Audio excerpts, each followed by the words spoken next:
and sustainable responses.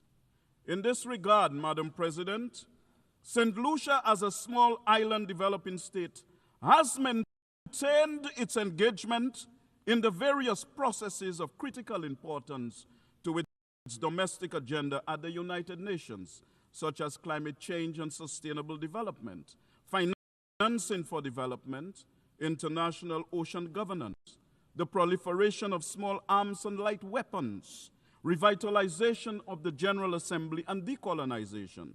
These all have a real impact on our national plans and programs.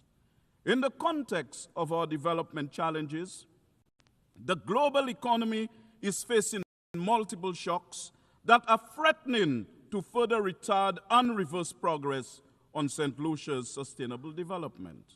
The impacts of these compounding shocks is aggravated by an unfair global financial system that is short-term oriented and crisis-prone, which further exacerbates inequalities. Not to mention that small island developing states like St. Lucia face existential threats amplified by climate change.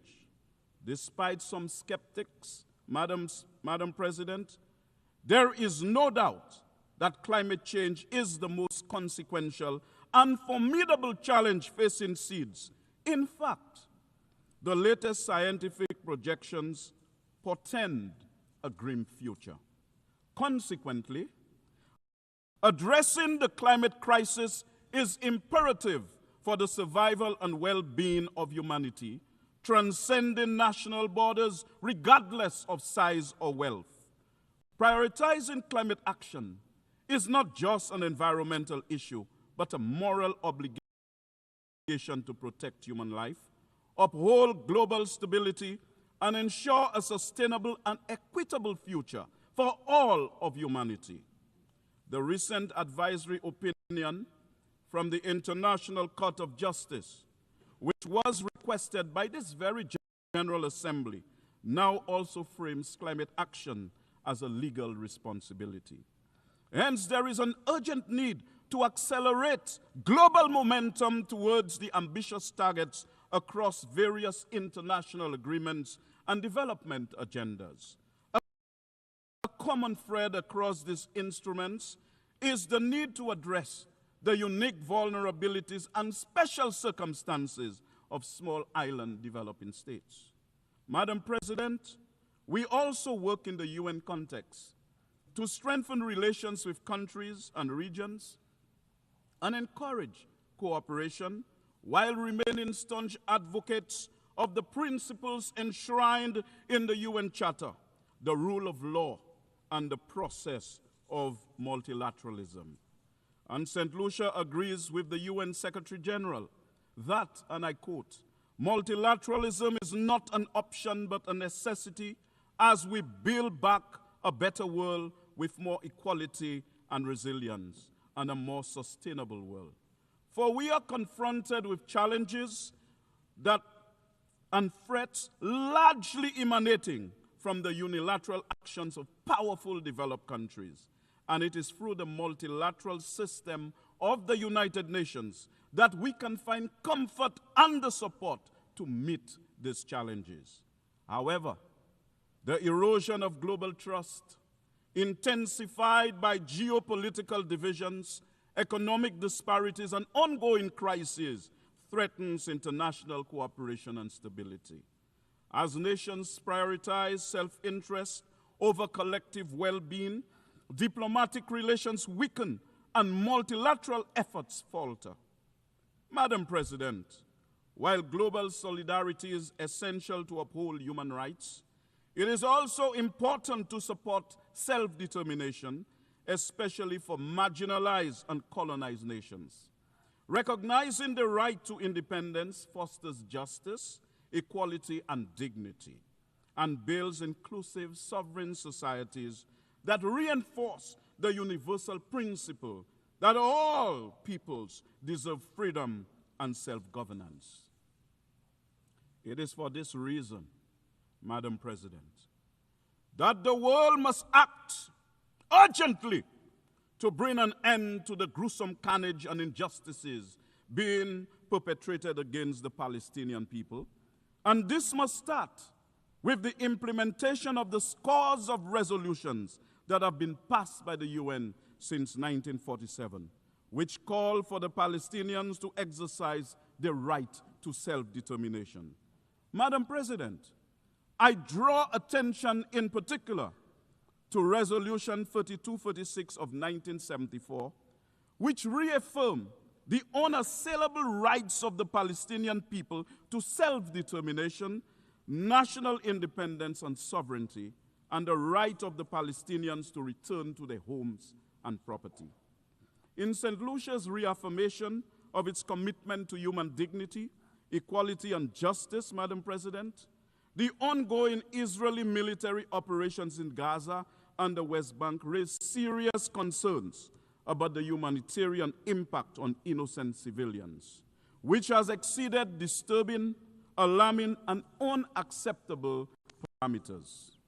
Madam President, dropping bombs on civilian populations, on defenseless men, women, and children cannot constitute a defense of oneself.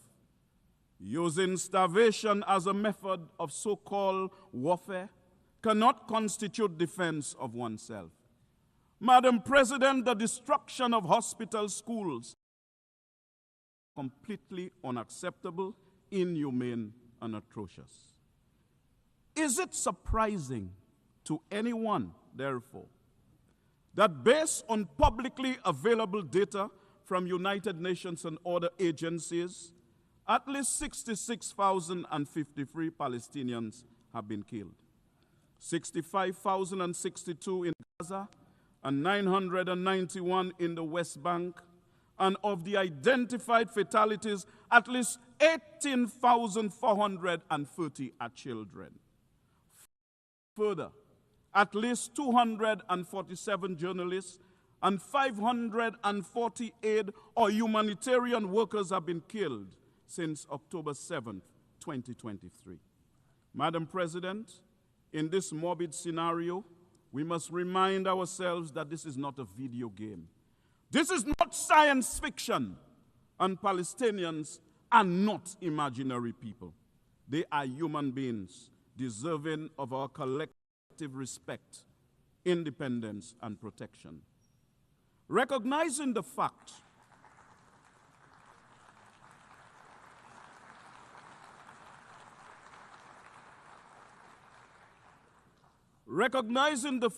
of the shared humanity of both Israelis and Palestinians should cause us to value equally the life of an Israeli and the life of a Palestinian. This would lead naturally to the fostering of dialogue and peaceful solutions to ensure security and stability for all parties involved, because respecting human rights and protecting all civilian lives must remain at the forefront of international efforts to resolve the conflict constructively. Madam President, St. Lucia's position is abundantly clear that there is an urgent need to put an end to the intolerable and significant human suffering, civilian casualties, and widespread destruction. And St. Lucia joins with the majority of member states which continue to call for de-escalation, dialogue, and adherence to international law to prevent further loss of life and foster a sustainable path toward peace. The Palestinians must have their own state and full membership to the United Nations alongside the state of Israel. The only way for Israel to have secure borders is for the Palestinian people to live in their own internationally recognized homeland in accordance with the universal right to self-determination. Peace in the Middle East can only come from this, not from bombs and wars, and terrorism and genocide and illegal settlements. Madam President, clearly, lasting peace cannot be secured on the basis of extremism. It must be pursued on the premise of mutual respect for the lives of both Israelis and Palestinians. Madam President, I speak to you today as one who's conscious of how the transatlantic slave trade inflicted unimaginable suffering, dehumanization, and economic exploitation upon millions of Africans. This is why we are adamant about our just cause for reparations from Europe for the African slave trade, which are a moral imperative rooted in justice and acknowledgement of profound historical injustices that have long-lasting consequences. Unsurprisingly, St. Lucia will sustain its condemnation of the atrocities being committed against the Palestinian people, rooted in decades of oppression, including the systemic undermining of Palestinian statehood. Madam President, since 1992, the United Nations General Assembly has consistently and overwhelmingly voted for the removal of the economic sanctions imposed by the United States on Cuba. It is time for all to respect and uphold the will of the General Assembly.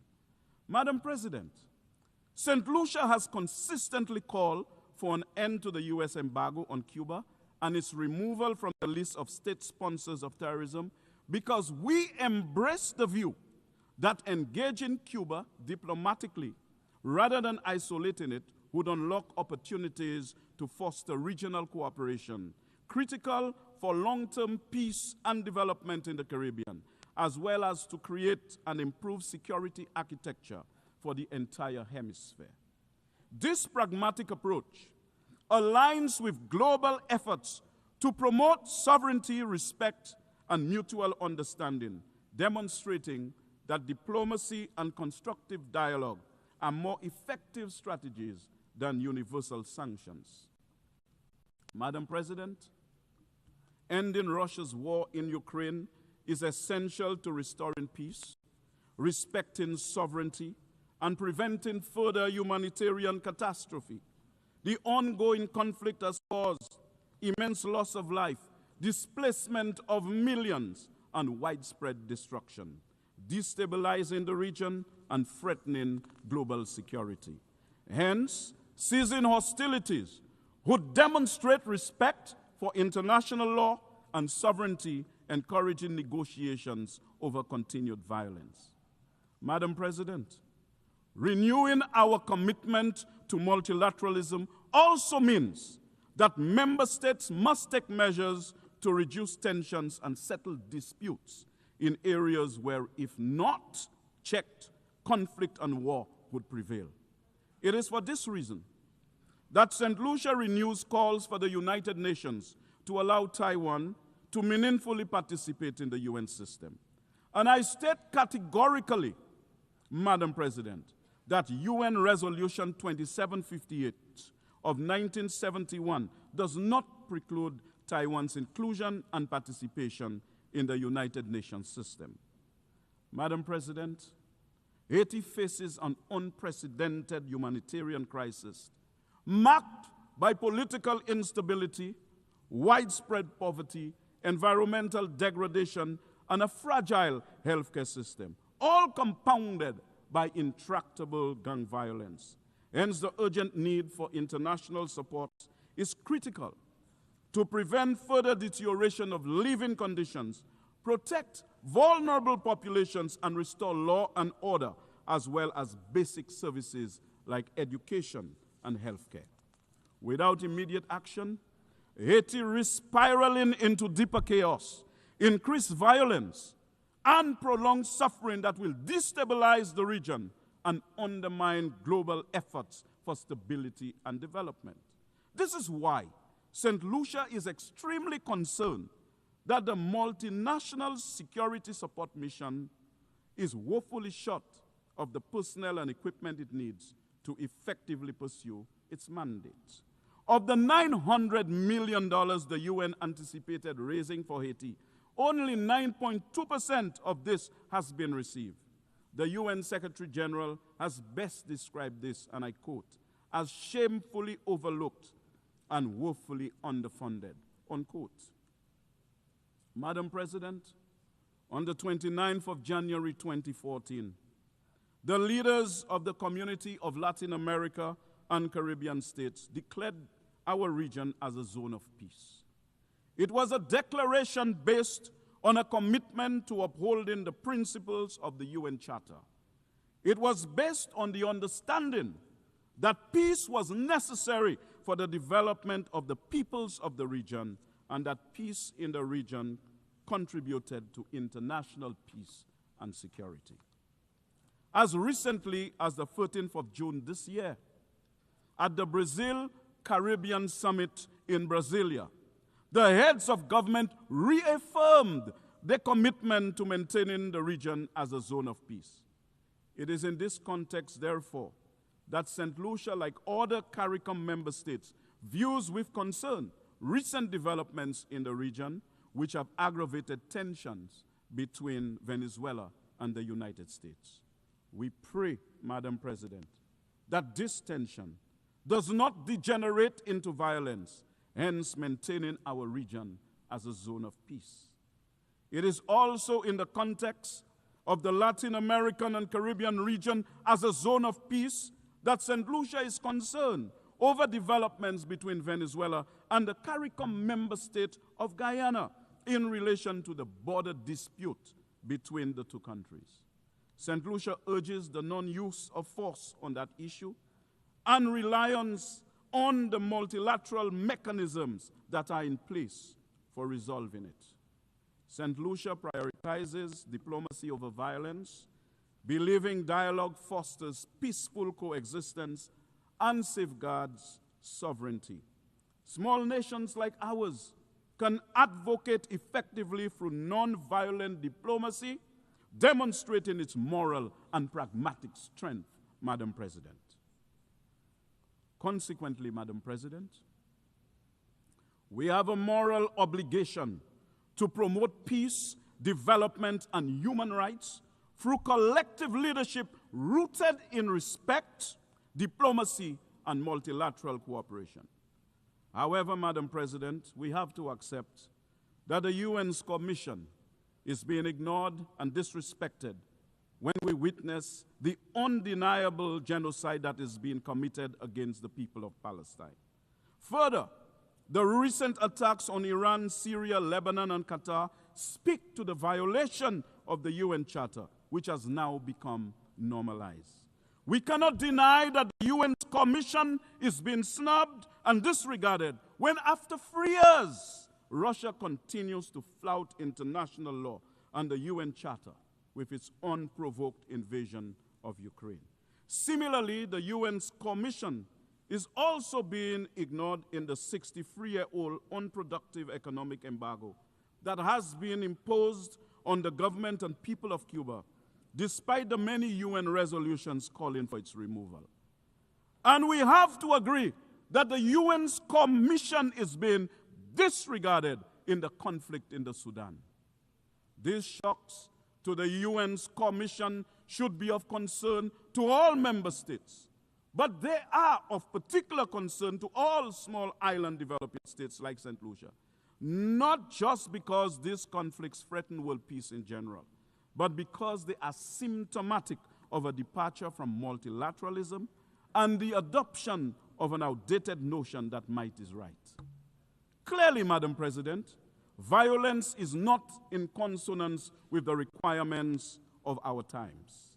In fact, it is abundantly clear that military dominance, which is an expired currency of a bygone era, is not moral tender and cannot purchase peace and stability in the contemporary global political environment. The old military order, though fraught with contradictions, is pregnant with renewal. Without guidance, its offspring may be disfigured by conflict. But with diplomacy as the midwife, this troubled gestation can deliver a new era of peace and stability. The world's intolerance for the carnage in Gaza and the West Bank is symptomatic of its resentment for needless bloodshed. While military dominance enables death and destruction, it cannot resolve the spectrum of challenges that we as a global family are called upon to confront within the framework of our integrated whole. So, Madam President, the UN 80 initiative is essential to revitalize the UN's effectiveness amid crises, enhancing multilateralism to restore trust and address issues like climate change and inequality. Madam President, despite challenges like limited enforcement, vetoes, and geopolitical interests, the UN remains a valuable conflict resolution tool. We should leverage the UN to advance economic and social priorities and a stronger international response to global issues.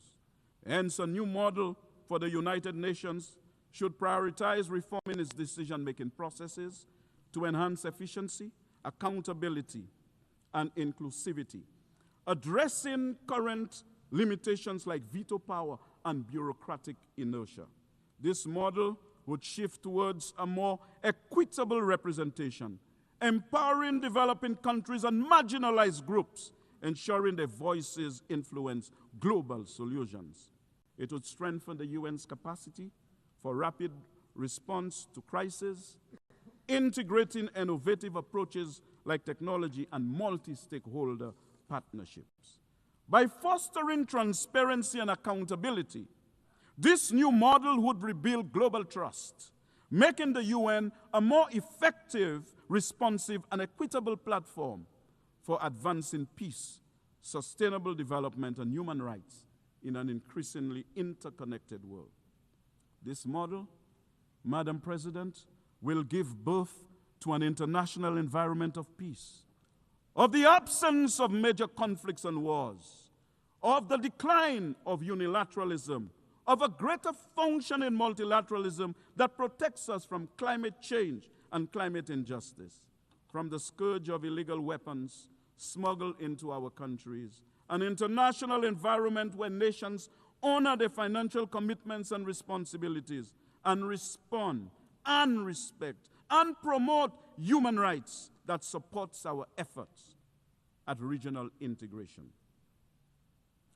Madam President, as I prepare to close, this model would be a fine testament that after 80 years, multilateralism would be in a good place, and that with the United Nations, we can expect that in the years ahead, there will be more peace, greater development, and the prevalence. Let us reach for it, my dear brothers and sisters, because after all, in the words of Buckminster Fuller, we are called to be architects of the future, not its victims. Madam President, I yield the floor.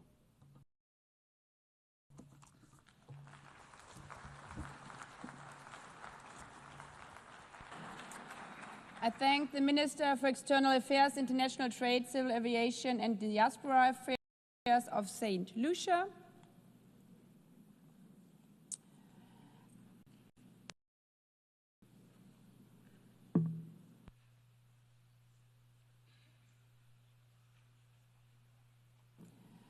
I now give the floor to His Excellency Mulambo Hamakuni Haimbe, Minister for Foreign Affairs and International Cooperation of Zambia.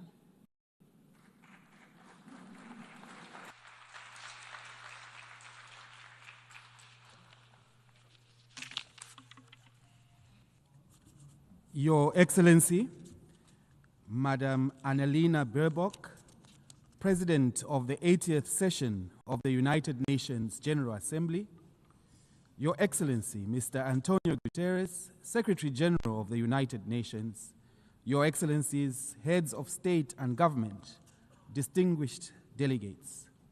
I am honored to address this August Assembly on behalf of Mr. Hakainde Hichilema, President of the Republic of Zambia.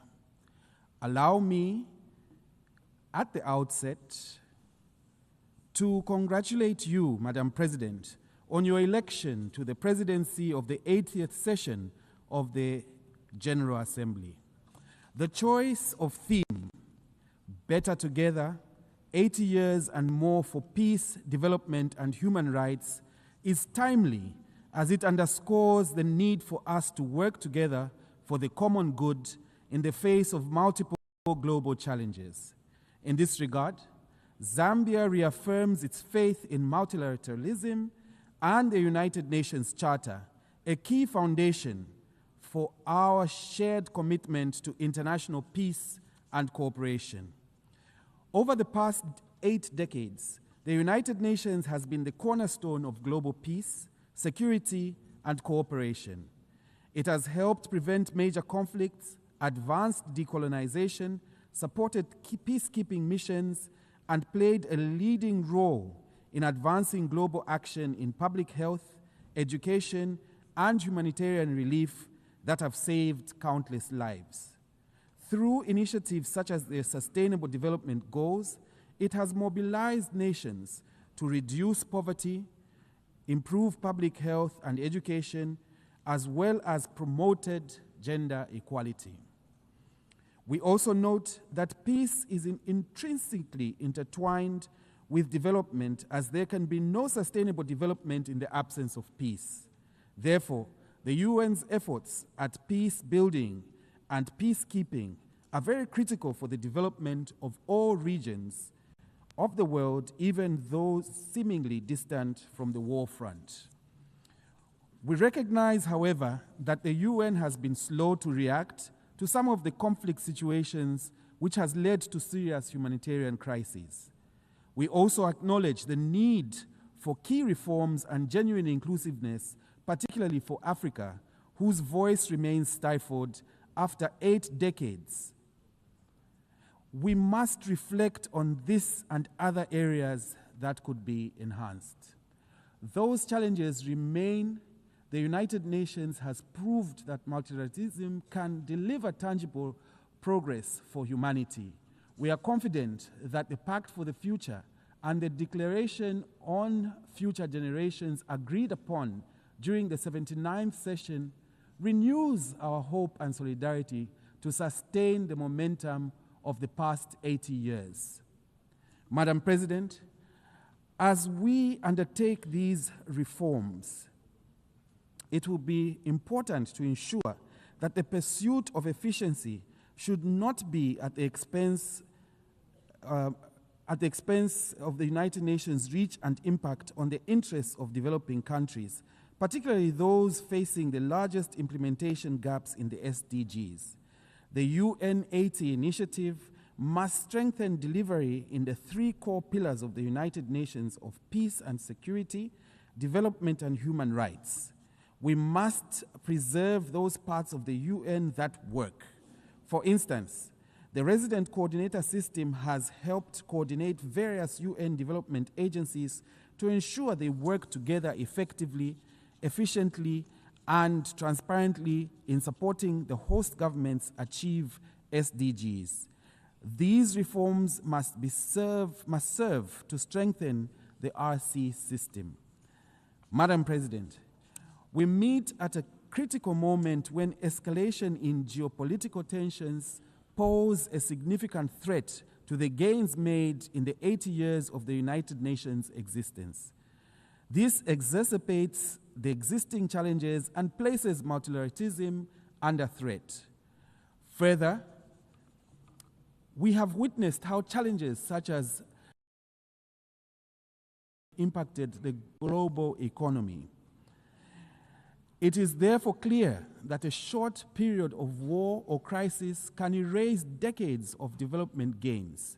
We therefore categorically condemn war and aggression and urge all parties in conflict to choose diplomacy over violence. Allow me to re-echo President Hakainde Hichilema's constant reminder to the world that instability anywhere is instability everywhere. Zambia therefore remains an advocate for peace, human rights, good governance, and inclusive development for a strengthened multilateral system. Further, we remain committed to the principles enshrined in the United Nations Charter. Zambia has been actively engaged in regional peace efforts. We continue to support the work of the African Union and regional organizations in mediation and peacekeeping, including in the Horn of Africa and the Great Lakes region. at the United Nations, we as African nations count on the continued support of the international community in initiatives to silence the guns in Africa and resolve conflict worldwide for a more secure world. Madam President, inspired by the 2030 Agenda for Sustainable Development and our national vision, we have undertaken bold reforms to improve the lives of our people, even as we recover from the devastating drought that affected our country in 2024. A cornerstone of our strategy is investing in our people, especially the youth. Believing that education is the greatest equalizer, our government introduced free primary and secondary education for all children, recruited a number of teachers to improve the quality of education. We further recognize that a healthy population underpins productivity and inclusive growth. Zambia therefore remains steadfast in its pursuit of health for all, by building resilience, equitable and accessible health systems. We are expanding infrastructure, providing essential supplies, and deploying thousands of health workers to underserved areas, among other interventions. While we recognize the changing landscape in official development assistance, we call on development partners to continue their effort to support HIV/AIDS programs, especially with antiretroviral therapy, so that countries such as Zambia that have made progress in the fight against HIV do not regress on account of funding constraints. We therefore look forward to upcoming World Social Summit in Qatar that will accord us an opportunity to engage on key social development issues and advance social progress, ensuring that no one is left behind in the global sustainable development journey. We urge all member states and development partners to prioritize health spending as a strategic investment, because human capital is the greatest asset of any nation. Madam President, to protect the most vulnerable, Zambia has scaled up safety nets. Our social cash transfer program now reaches over 6.5% households. This and other complementary initiatives such as food security packs and skills training has been crucial in cushioning families from shocks and lifting communities out of extreme poverty. Madam President, we believe that empowering women is more than just a moral duty. When women thrive, families prosper and nations advance. We therefore place women and youth at the center of our transformation through affirmative measures that enhance women's participation in decision-making and protect their careers and families. We continue to lead efforts to eliminate gender-based violence and child marriage through strengthening laws and community awareness programs. We call on the international community to redouble efforts towards gender equality, especially as we commemorate the 30th anniversary of the Women's Conference and Beijing Program of Action. Madam President, Zambia's economy, like many other developing countries, has endured turbulent times in recent years. Upon assuming office, our government's highest priority was to restore macroeconomic stability, which we are steadily delivering. We implemented difficult but necessary reforms to restructure our public debt in order to create fiscal space. This debt restructuring, alongside our ongoing IMF-supported program, has put Zambia firmly on a path to debt sustainability and renewed investor confidence. However, stabilizing the economy is only the first step. We equally focused on reigniting growth and economic transformation through diversification. Madam President, the existential threat of climate change looms over all our aspirations. Despite our minimal contribution to global emissions, many developing countries often experience increased frequency of climate shocks, such as droughts and destructive floods. In this regard, we look ahead with a hope to the upcoming COP30 in Brazil, which will mark the 10th anniversary of the Paris Agreement. This milestone conference must be a turning point from promises to action. Zambia has submitted its revised National Determined Contribution, NDC 3.0, and we therefore encourage other countries to do the same with enhanced ambition to be within the reach of the 1.5 degrees Celsius goal. We must act now to limit global warming and to adapt to its effects. Let us summon the political will for bold action that safeguards the planet for future generations. Madam President, 5 years to the year 2030 only remain fiscally constrained in directing sufficient resources towards SDGs on account of increasing debt burdens, highlighting the need to strengthen mechanisms for resolving debt crises. Against this backdrop, Zambia was privileged to have co-facilitated the outcome document of the 4th International Conference on Financing for Development, which unanimously adopted the Seville Commitment. This outcome has renewed global consensus to close the $4 trillion annual SDG financing gap. It is now time to move from commitments to action. We call on all nations, development banks, and the private sector to align their policies and investments with the SDGs. Official development assistance, a lifeline for less developed countries, must be protected. There is need to scale up domestic resource mobilization, embracing innovative financing mechanisms, tackling illicit financial flows, and promoting private sector involvement. Madam President, for too long, the current international financial architecture has perpetuated structural inequalities, particularly for developing countries. The post-war institutions designed to promote global economic stability and growth no longer reflect today's geopolitical and economic realities. Many African countries continue to bear the weight of unsustainable debt, limited access to concessional financing, and the effects of global shocks beyond their control, from climate change to pandemics and global conflicts. We therefore welcome the commitments from various stakeholders for comprehensive reform of the global financial system. This reform should include governance reform of global financial institutions to strengthen representation of developing countries in international economic decision-making. Zambia further welcomes initiatives such as the Borrowers Forum to ensure fair and timely resolution of debt. Madam President, Zambia is both a least developed country, LDC, and a landlocked, or as we prefer, land-linked developing country, an LLDC. These two categories of countries face unique structural challenges.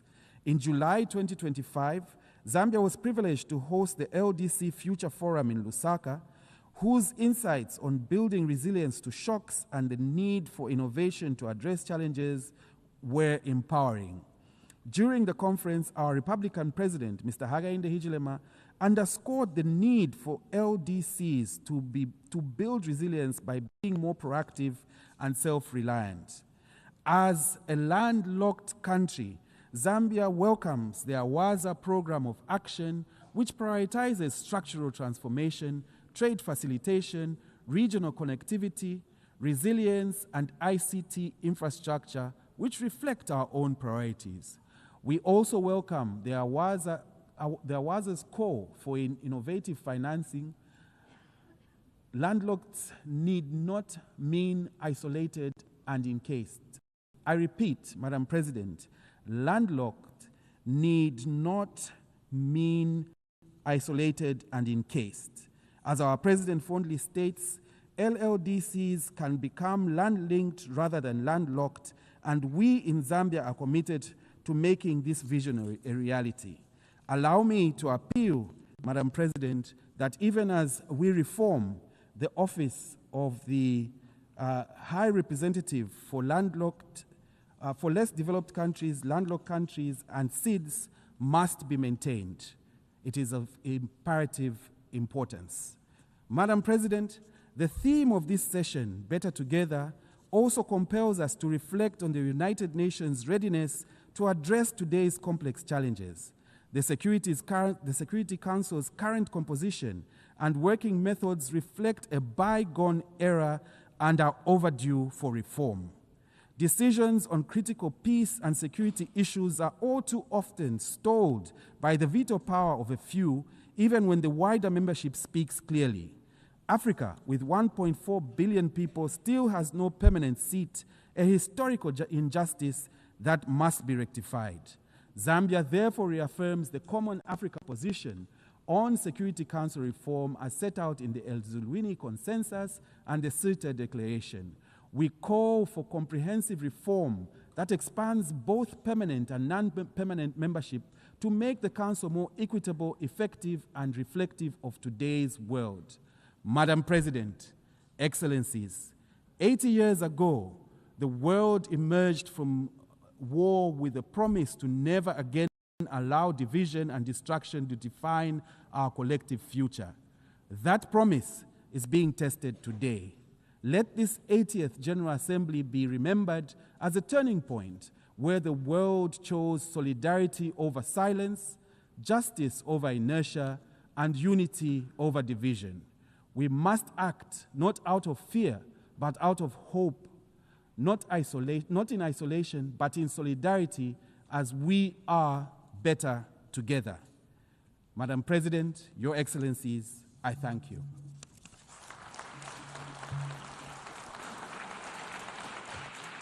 I thank the Minister for Foreign Affairs and International Cooperation of Zambia.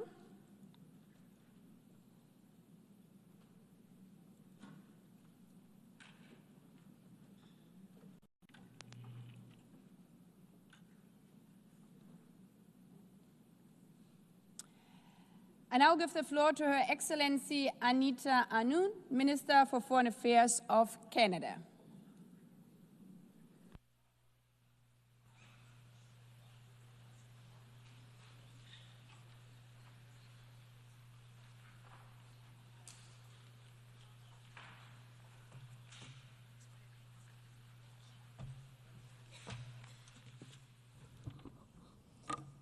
President, Excellencies, distinguished delegates, let me, Madam President, congratulate you on your election as President.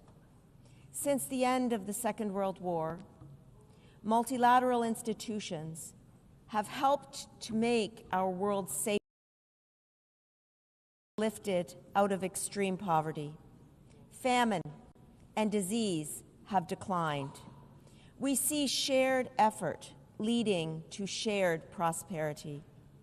Pourtant, aujourd'hui, ce système multilatéral est menacé. Certains pays se tournant vers le protectionnisme et l'unilatéralisme. Partout dans le monde, le paysage géopolitique est instable. Les puissances se déplaçant d'une manière qui met en péril Power is heading towards a way that is undermining, jeopardizing our security and prosperity. We are facing challenges that no country can address alone. Allow me to start with Canada itself, because the strength that we have abroad is based on resilience at home. Canada is a proudly bilingual, resilient, dynamic democracy spanning 3 oceans, blessed with natural resources, and above all, defined by the ingenuity of our people. Our scientists are leaders in artificial intelligence and clean technology. Our workers are partnering in the global energy transition. Our entrepreneurs are advancing critical minerals, agriculture, and digital innovation. Canada is home to Indigenous peoples and to immigrants from every corner of the globe. Let me say a few words about Indigenous peoples on the eve of Canada's National Day for Truth and Reconciliation. The voices of Indigenous peoples enrich our democracy at home and diplomacy abroad. Their leadership has laid the foundations for the path followed by Canada and is strengthening our place in the world. Canada has for a long time been advocating for cooperation, diplomacy and international law, whether this be a question of promoting peacekeeping operations of the UN, during the Suez crisis, or indeed the Ottawa Treaty that prohibits anti-personnel mines. Canada has always been an innovative leader on global issues. This is something that still guides us. Canada does not shrink from global challenge. Canada does not retreat from duty. Canada does not walk away from building and strengthening peace.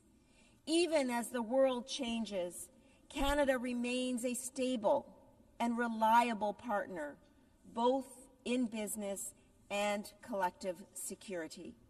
At its core, our foreign policy rests on three pillars.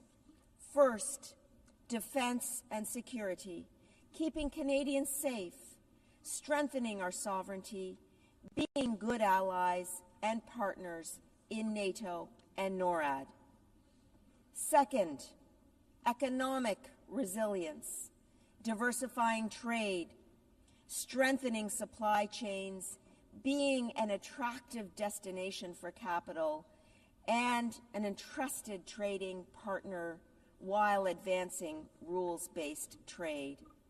And third, core values, promoting democracy and pluralism, balancing and maintaining human rights, fostering gender equality, protecting our environment, and working with Indigenous partners on sustainable development and prosperity while safeguarding our environment. But we face a changed reality. Rising unilateralism and protectionism weaken multilateral institutions and the rule of law, the very bedrock of the post-war order. À eux seuls, in 2024 alone, 300 million people needed humanitarian assistance. 120 million were displaced. More than 40 million were refugees. Conflicts cost $14 trillion a year for the global economy. And each of these figures is not simply a statistic, but it's a child, a family, a community. Each and every one of them is proof of why we must respect together the UN Charter, the Geneva Conventions,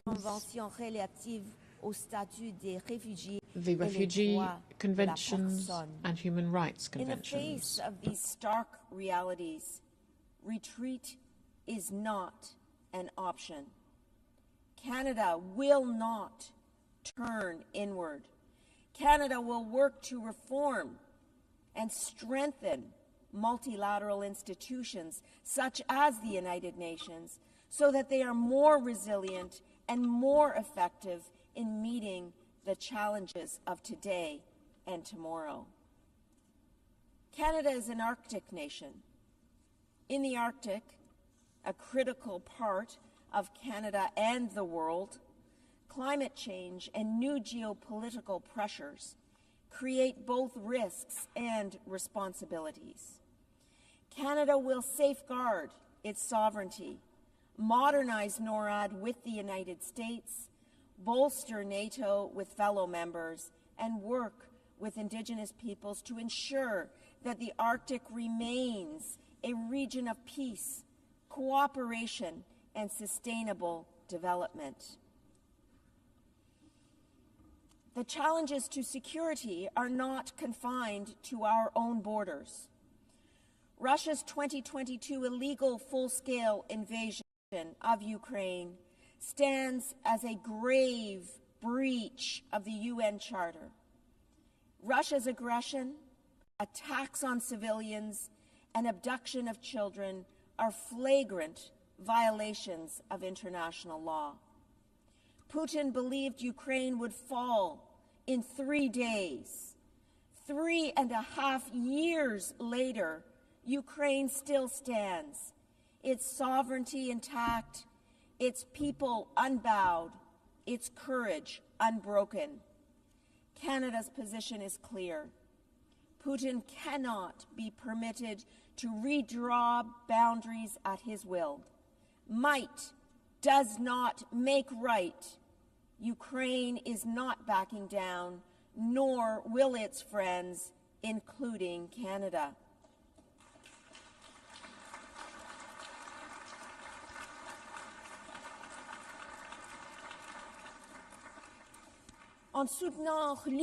In supporting Ukraine, we are not only defending a nation, we are defending the founding principles, sovereignty, dignity, and peace.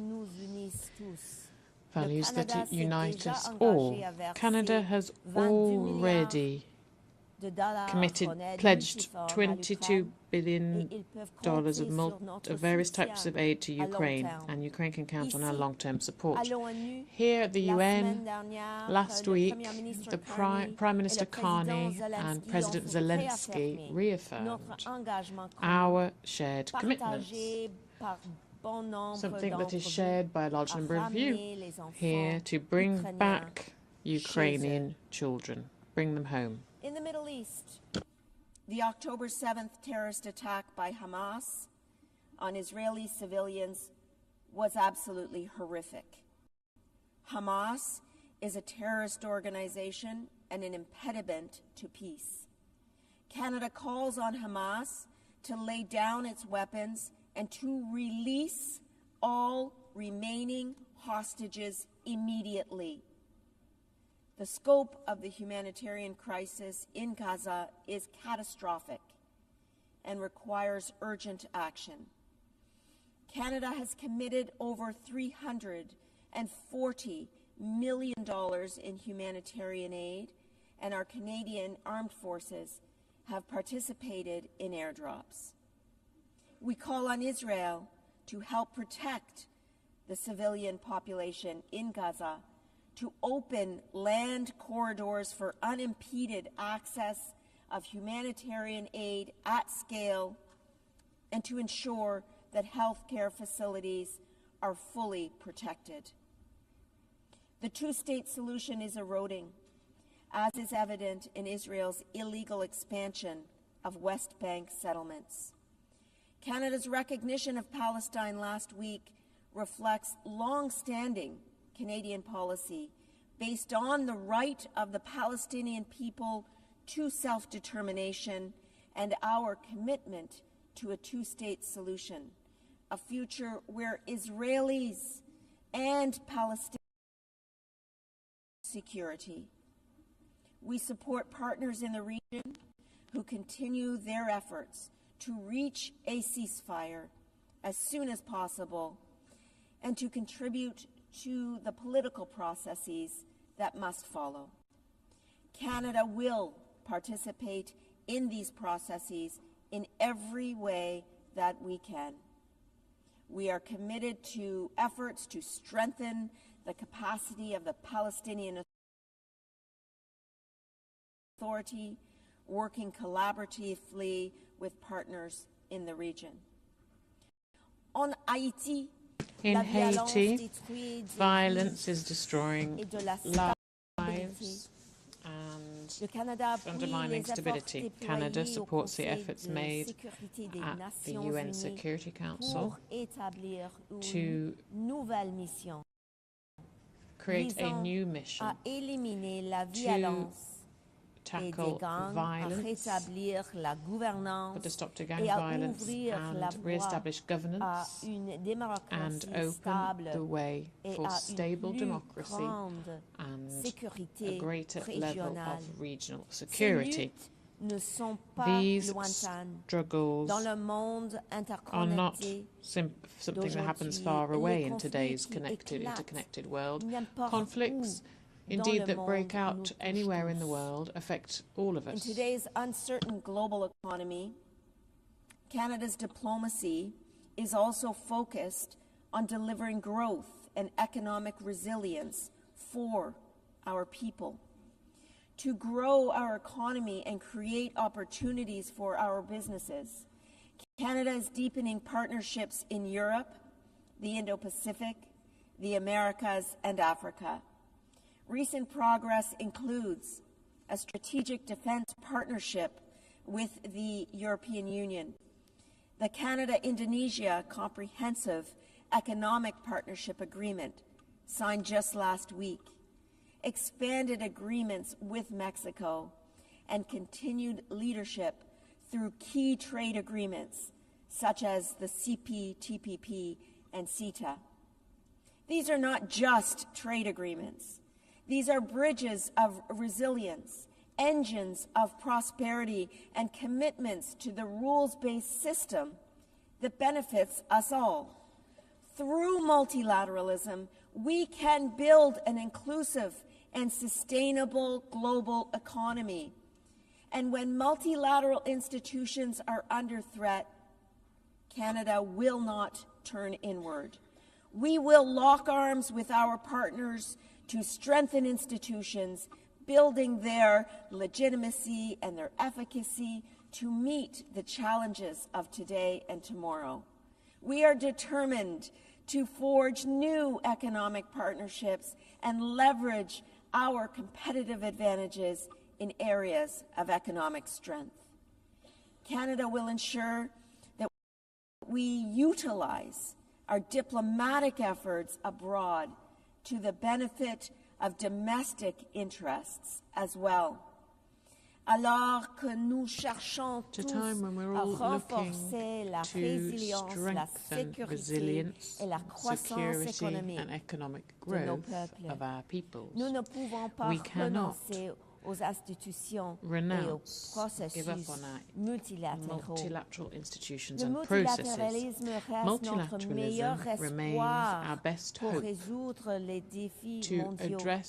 Plutôt que de renoncer aux normes internationales, nous devons renforcer le multilatéralisme en reformant les institutions by reforming its international institutions. This is the only way that international institutions will be able to address the challenges that we are all facing, while all the while providing results for our nations and peoples. We all have an opportunity to act with pragmatism and flexibility in our efforts to deal with collective challenges.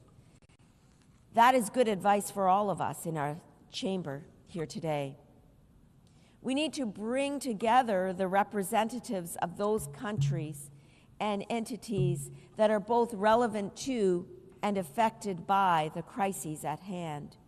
As we have seen with the Coalition of the Willing for Ukraine, these efforts in support of the UN Charter need to become the new norm so that we can move forward on urgent challenges at scale and at speed. A generation of Canadians, including Canada's fierce and inspiring ambassador to the United Nations, Bob Rae, who has provided a lifetime of dedicated service to our country, helped to build these multilateral institutions. And I pay tribute to Bob for his lifetime of dedicated service to our country. Our goal will always be to prevent and to resolve international conflicts while modernizing global institutions so that they can meet the challenges of the future. To close, Canada is committed to leaving future generations not only a safer, more prosperous, more inclusive, and more peaceful world, but also a more sustainable one. Canada will be defined not by the strength of our values, but by the value of our strength. We know that no country can meet today's challenges alone. As former UN Secretary General Kofi Annan once said, in an era of global challenges, the world needs multilateralism now more than ever. No nation can solve its problems alone. This is the spirit of Canada, and Canadians are rising to the challenge. We will work toward a world where prosperity is shared, security is collective, and peace is lasting. This is Canada's pledge in this era of geopolitical challenge and change. Thank you. Merci beaucoup. Miigwech.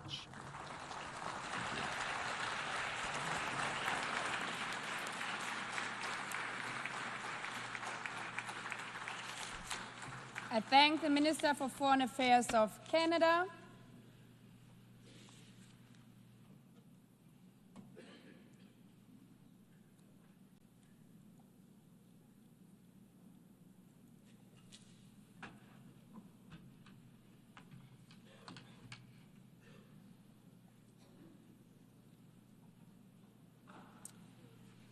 I now give the floor to His Excellency Javier Bosoto, Secretary of State for Foreign Affairs and International Cooperation of Honduras.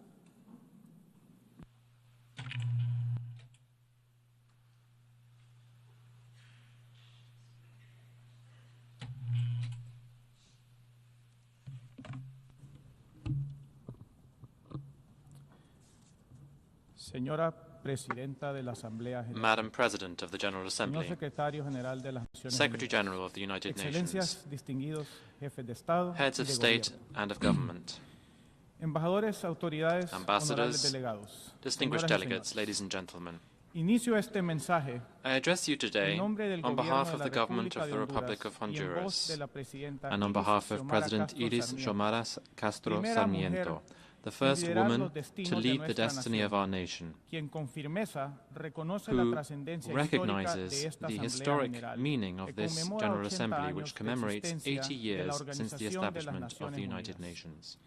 8 décadas 8 han decades transcurrido have elapsed desde que la since humanidad, humanity, tras el in the horror wake of the de horror dos guerras of 2 mundiales, world wars, decidió decided levantar to un build nuevo a edificio new jurídico, legal, moral y moral, and political político para framework preservar la paz, to preserve peace, proteger los derechos protect fundamental fundamentales rights, y construir and un build desarrollo equal equitativo development entre between los pueblos. peoples. Hoy, Today, en 2025, in 2025, nos convoca la urgencia we need de urgently revisar to si see aquella promesa if this fundacional foundational sigue siendo promise cumplida, has been o peor fulfilled, aún, si or, corre el riesgo worse, de ser if there is the vaciada risk of it de being contenido meaningless frente a los given the desafíos unprecedented inéditos challenges del siglo of the 21st XXI. century. Señora Presidenta, Madam President, el mundo no está en paz. the world is not El peaceful. genocidio en Gaza, The genocide in la Gaza, the devastación devastation en in Ucrania, Ukraine, crisis persistentes persistent y violent y violentas, crises, especialmente en particularly Oriente in the Medio, Middle East, África y Africa, Haití, and Haiti, el peligroso negocio the armamentista dangerous del weapons capitalismo business of global global son una capitalism, muestra del fracaso all del show the sistema failure of the multilateral multilateral para system cumplir su to mandato fulfill its essential esencial mandate de alcanzar to achieve la paz, peace, prevenir la to prevent barbarie, barbarism, detener el avance to de la stop the carrera progression nuclear, of the nuclear denuncian las grandes race, potencias como el which apocalipsis major powers are de la engaged in humanidad. and which could be the apocalypse of Denunciamos humanity. con firmeza We que las categorically decisiones más reject the fact that the trascendentales most sobre la important paz y la decisions on seguridad peace and security internacionales throughout the world siguen are secuestradas hoarded en manos de in the 5 hands of miembros 5 permanent permanentes members del of the Consejo de Security Seguridad. Council.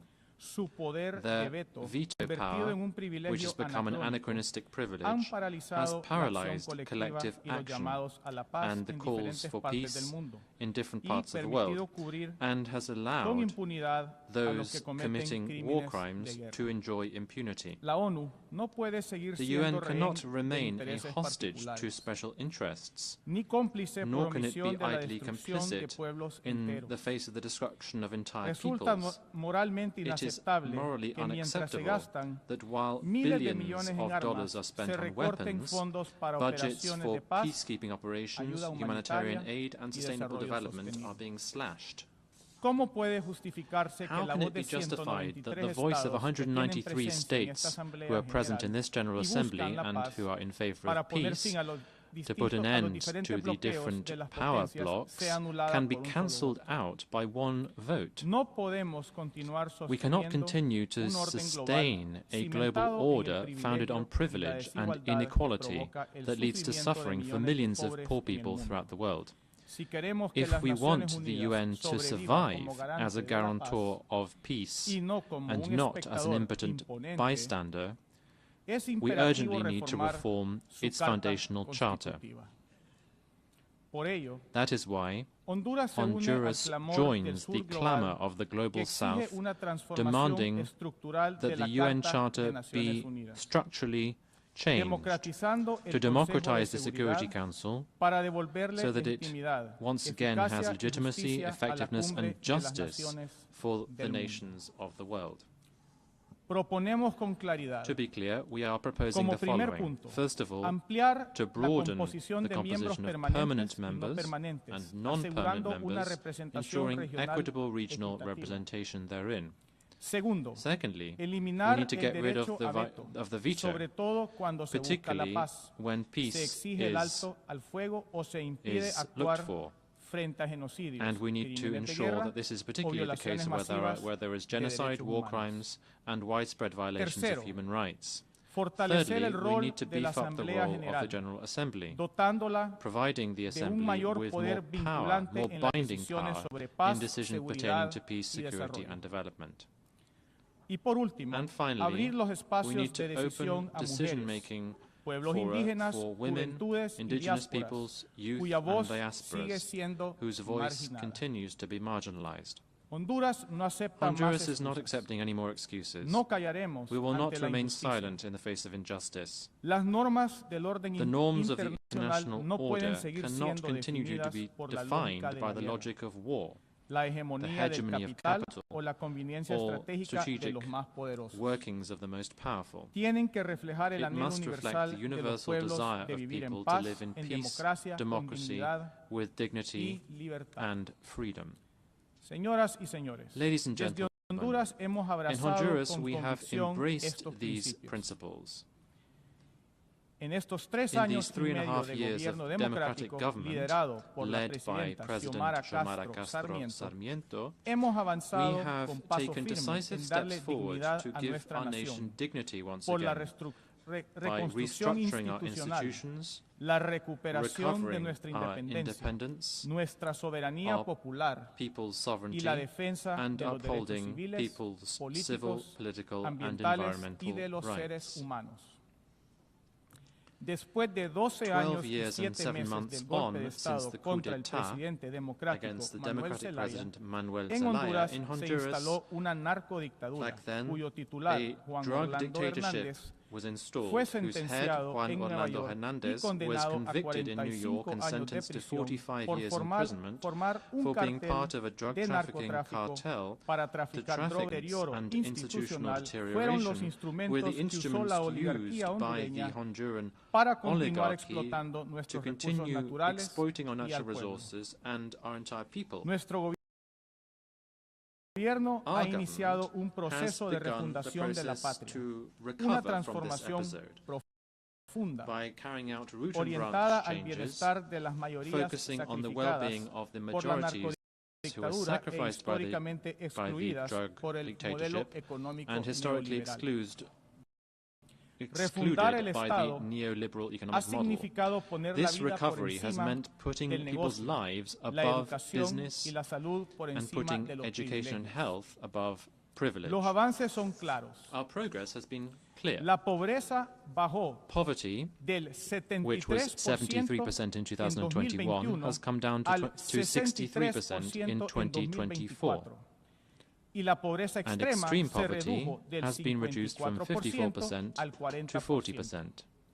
Eso significa This means que más de 1 that millón de more than a hondureños million dejaron de people ser in pobres Honduras en estos 3 have años. been lifted out of poverty in these 3 years. La desigualdad también Inequality se has also redujo been en reduced casi 6 by almost puntos 6 del points índice on the de Gini Gini, index, un avance que duplica This los gobiernos de la double what narcodictadura. the previous government had achieved. Mientras tanto, los ingresos del In addition to this, 20% the más income pobre of the habían sido 20% sacrificados poorest por el saqueo who had y el been indolente endeudamiento sacrificed del as a result of the 600% después del golpe de looting Estado. and the indebtedness that had been carried out En by esta the previous administración del government. socialismo In democrático contrast to de this, Xiomara Castro, in the administration of the democratic socialism mejoraron of en Xiomara Castro that we now have, 150% sus ingresos.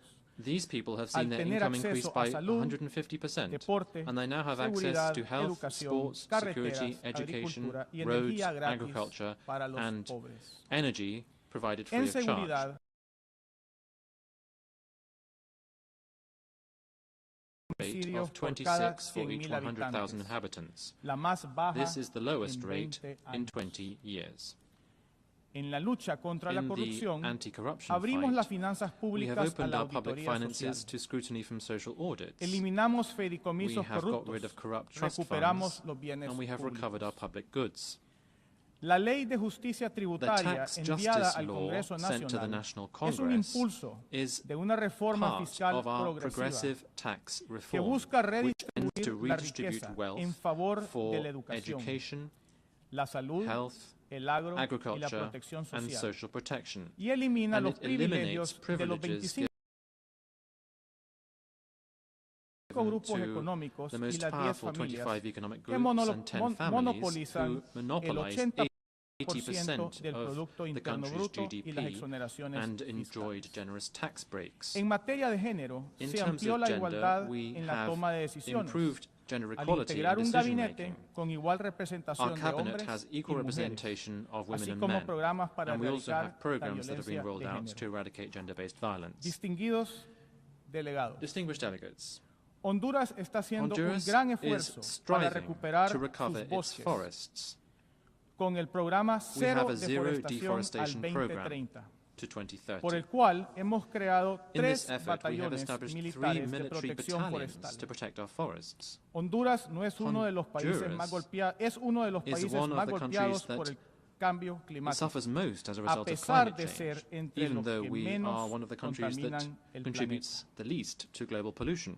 Sequías, Droughts, tormentas devastadoras, devastating pérdida de storms, biodiversidad, loss of desplazamientos biodiversity, and forzados forced son displacements heridas are all abiertas open que wounds no that we hemos have not provocado, caused, pero que but pagamos which we are con nevertheless vidas y con paying with our futuro. lives and with our future. Esta no es una This is a lucha que struggle that we podamos cannot enfrentar carry solos. out alone.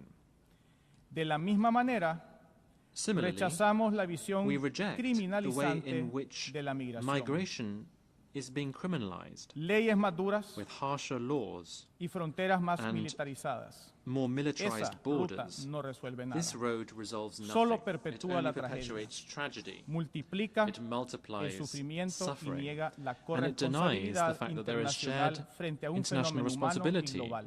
to address a human and global Las phenomenon. personas migran por sistemas People desiguales migrate as a que les result han of fallado unequal por systems años, that have failed no them for por years, elección. not because of their own choice. Criminalizarlas Criminalizing es them condenarlas means dos punishing veces. them twice, Primero a la first miseria to poverty y luego al and destierro. then to exile. Colegas, Colleagues, nuestra política our exterior foreign se policy sustenta is en el based respeto on our irrestricto unwavering respect a la soberanía, for sovereignty, la the autodeterminación de los self-determination of pueblos people, y los derechos and humanos. human rights. Por ello, That is why denunciamos las we sanciones denounce the unilaterales illegal e ilegales unilateral que estrangulan sanctions economías that y throttle condenan economies pueblos a la and miseria. condemn people to misery. Estas medidas, These measures, como las impuestas such as durante those décadas imposed contra Cuba, against Cuba for decades now, deben terminar must de manera cease inmediata. immediately. Condenamos sin We reservas y unreservedly señalamos condemn como inaceptable all toda forms forma de of ocupación foreign extranjera occupation and threats of y amenazas military de injerencia interference militar in our en nuestro hemisphere. hemisferio. They are totally unacceptable. Acciones como estas Measures such as consisten en la these negación del mean derecho denying de los people's pueblos a rights to constituirse live en estados in libres y free, soberanos. sovereign states. Ese derecho This es right is inalienable inalienable, y su and its reconocimiento no recognition, puede justification can legitimar la legitimize violación the de la violation of soberanía sovereignty ni el or the sometimiento de las subjugation of naciones. nations. Es por ello que hoy, That is why today, ante esta before Asamblea this General General, Assembly, ratificamos we nuestro repeat our reconocimiento recognition del Estado of the de state Palestina, of Palestine, en coherencia in con el line with compromiso our histórico historic commitment y con nuestra postura and with our inquebrantable a unwavering favor de la paz, stance in favor of peace, la seguridad security, y la convivencia and the coexistence de of dos two estados en el states Oriente in the Medio. Middle East. Señora Presidenta, Madam President, señoras y señores delegados, ladies and gentlemen, este noviembre, this November, Honduras celebrará Honduras elecciones will generales hold en el general marco de un elections, proceso which transparente, will be transparent, inclusivo y inclusive, democrático. and democratic. El gobierno de la presidenta Government of Xiomara President Castro Xiomara garantiza Castro la will ensure the participación free libre de participation todos of los all sectores political políticos, sectors, el respeto respect a las for public libertades freedoms, públicas y el and the acompañamiento presence de misiones de of observación regional and electoral international electoral internacionales observation y missions. regionales. Señora Presidenta, Madam President, las Naciones the Unidas United Nations deben atreverse must a dare cambiar to change para no ser eco del so as pasado, not to be a relic of the past, sino la voz del porvenir. but rather the voice of the future. A 80 años de 80 su years creación, since its establishment, no basta con it is conmemorar lo not recorrido. enough to commemorate Es the hora de past. abrir It espacios is now time to de open diálogo, fora for dialogue de esperanza, and hope en un for a better mañana mejor tomorrow que that todavía is still es posible. possible. Muchas gracias. Thank you very much.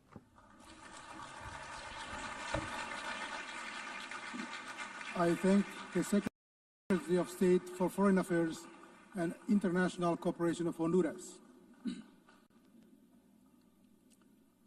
I now give the floor to His Excellency Edward Bizimana, Minister of Foreign Affairs, Regional Integration and Development Cooperation of Burundi.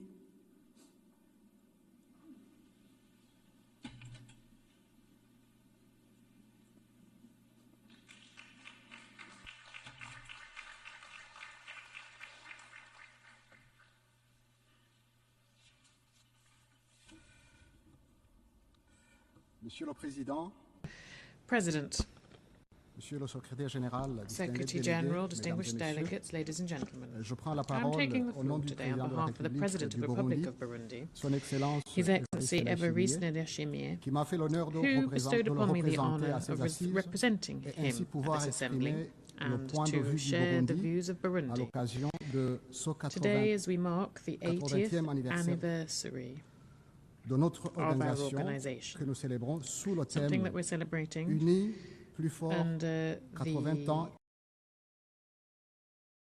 Moi d'abord Allow me, d'exprimer mes chaleureuses first of all, félicitations to warmly à Madame congratulate Annalena Ms. Annalena pour sa brillante élection à for la her présidence outstanding de election la to 80e preside session over de the 80th l'Assemblée session of the générale General Assembly. et je puis la rassurer And qu'elle a I le assure soutien her that she has Burundi. the support of Burundi. par la même occasion.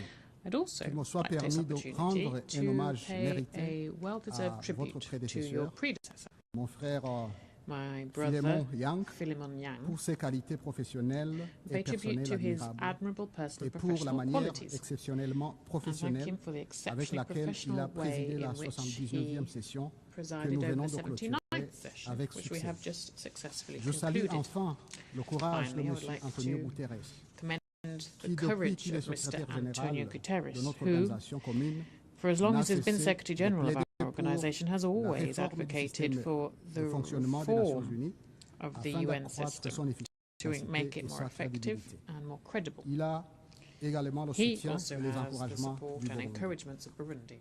Il y a 80 ans, 80 years ago, l'Organisation des the Nations United Unies naissait Nations dans un monde was ravagé born par to a la world guerre, ravaged by avec war. pour mission première Its main de mission préserver was la paix, to preserve de peace favoriser la coopération and entre les foster États cooperation et de between states promouvoir les droits de l'homme. and promote human Or, rights. lui However, given what's happening today in some parts of the world, we should really be asking ourselves if the UN is still on this trajectory. Today, as we're marking this anniversary, I'm honoured to reaffirm Burundi's commitment to these founding ideals. The same ideals that guided the UN have guided the UN's Charter since 1945. That shows the importance of the theme that is bringing us together this year. Far from being simply a slogan, it is indeed, it throws back to a historic need, a moral commitment, and indeed the only path towards a shared future.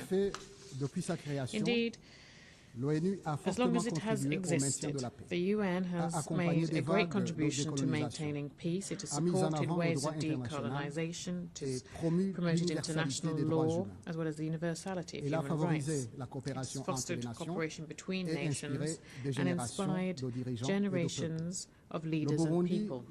Burundi, which was once a beneficiary of this international solidarity, today is actively contributing to it, whether this be through peacekeeping troops, diplomatic engagement, or indeed using its voice within multilateral fora. Also, Burundi is a real-life example of resilience and of the return of peace. Our nation has gone through very difficult moments, but through and thanks to the will of its people and its strengthened institutions, Burundi was able to turn the page on conflicts and choose instead the path of reconciliation, stability and mutual respect. We created national transitional justice mechanisms with a Truth and Reconciliation Commission, which is painstakingly and courageously continuing its work so that future generations will be able to build on solid foundations without hatred or a spirit or any search for vengeance. As a part of our candidate to be a Human Rights Council, we will stand against any politicization of human rights. Thus, we denounce special mechanisms which are sometimes imposed on some countries, including Burundi, for rather subjective reasons. This is why I reiterate Burundi's request to withdraw the initiative to extend for the mandate of the famous human rights special rapporteur on human rights, my country, who for 10 years has been publishing subjective and biased reports on Burundi, as if Burundi and indeed time had stood still for the last 10 years. In Burundi, President, we have undertaken significant efforts to strengthen the rule of law, fight impunity, promote civil, political, economic, social and cultural rights. Notable progress has been recognised by several partners, bilateral and multilateral partners, that is, as is shown by our constructive cooperation with multilateral partners. However, the Special Rapporteur seems to not have noticed this progress. But, as we all know, peace is only sustainable if development is there too. That's why Burundi has resolutely committed to implement the SDGs, paying particular attention to agriculture in order to create real food security.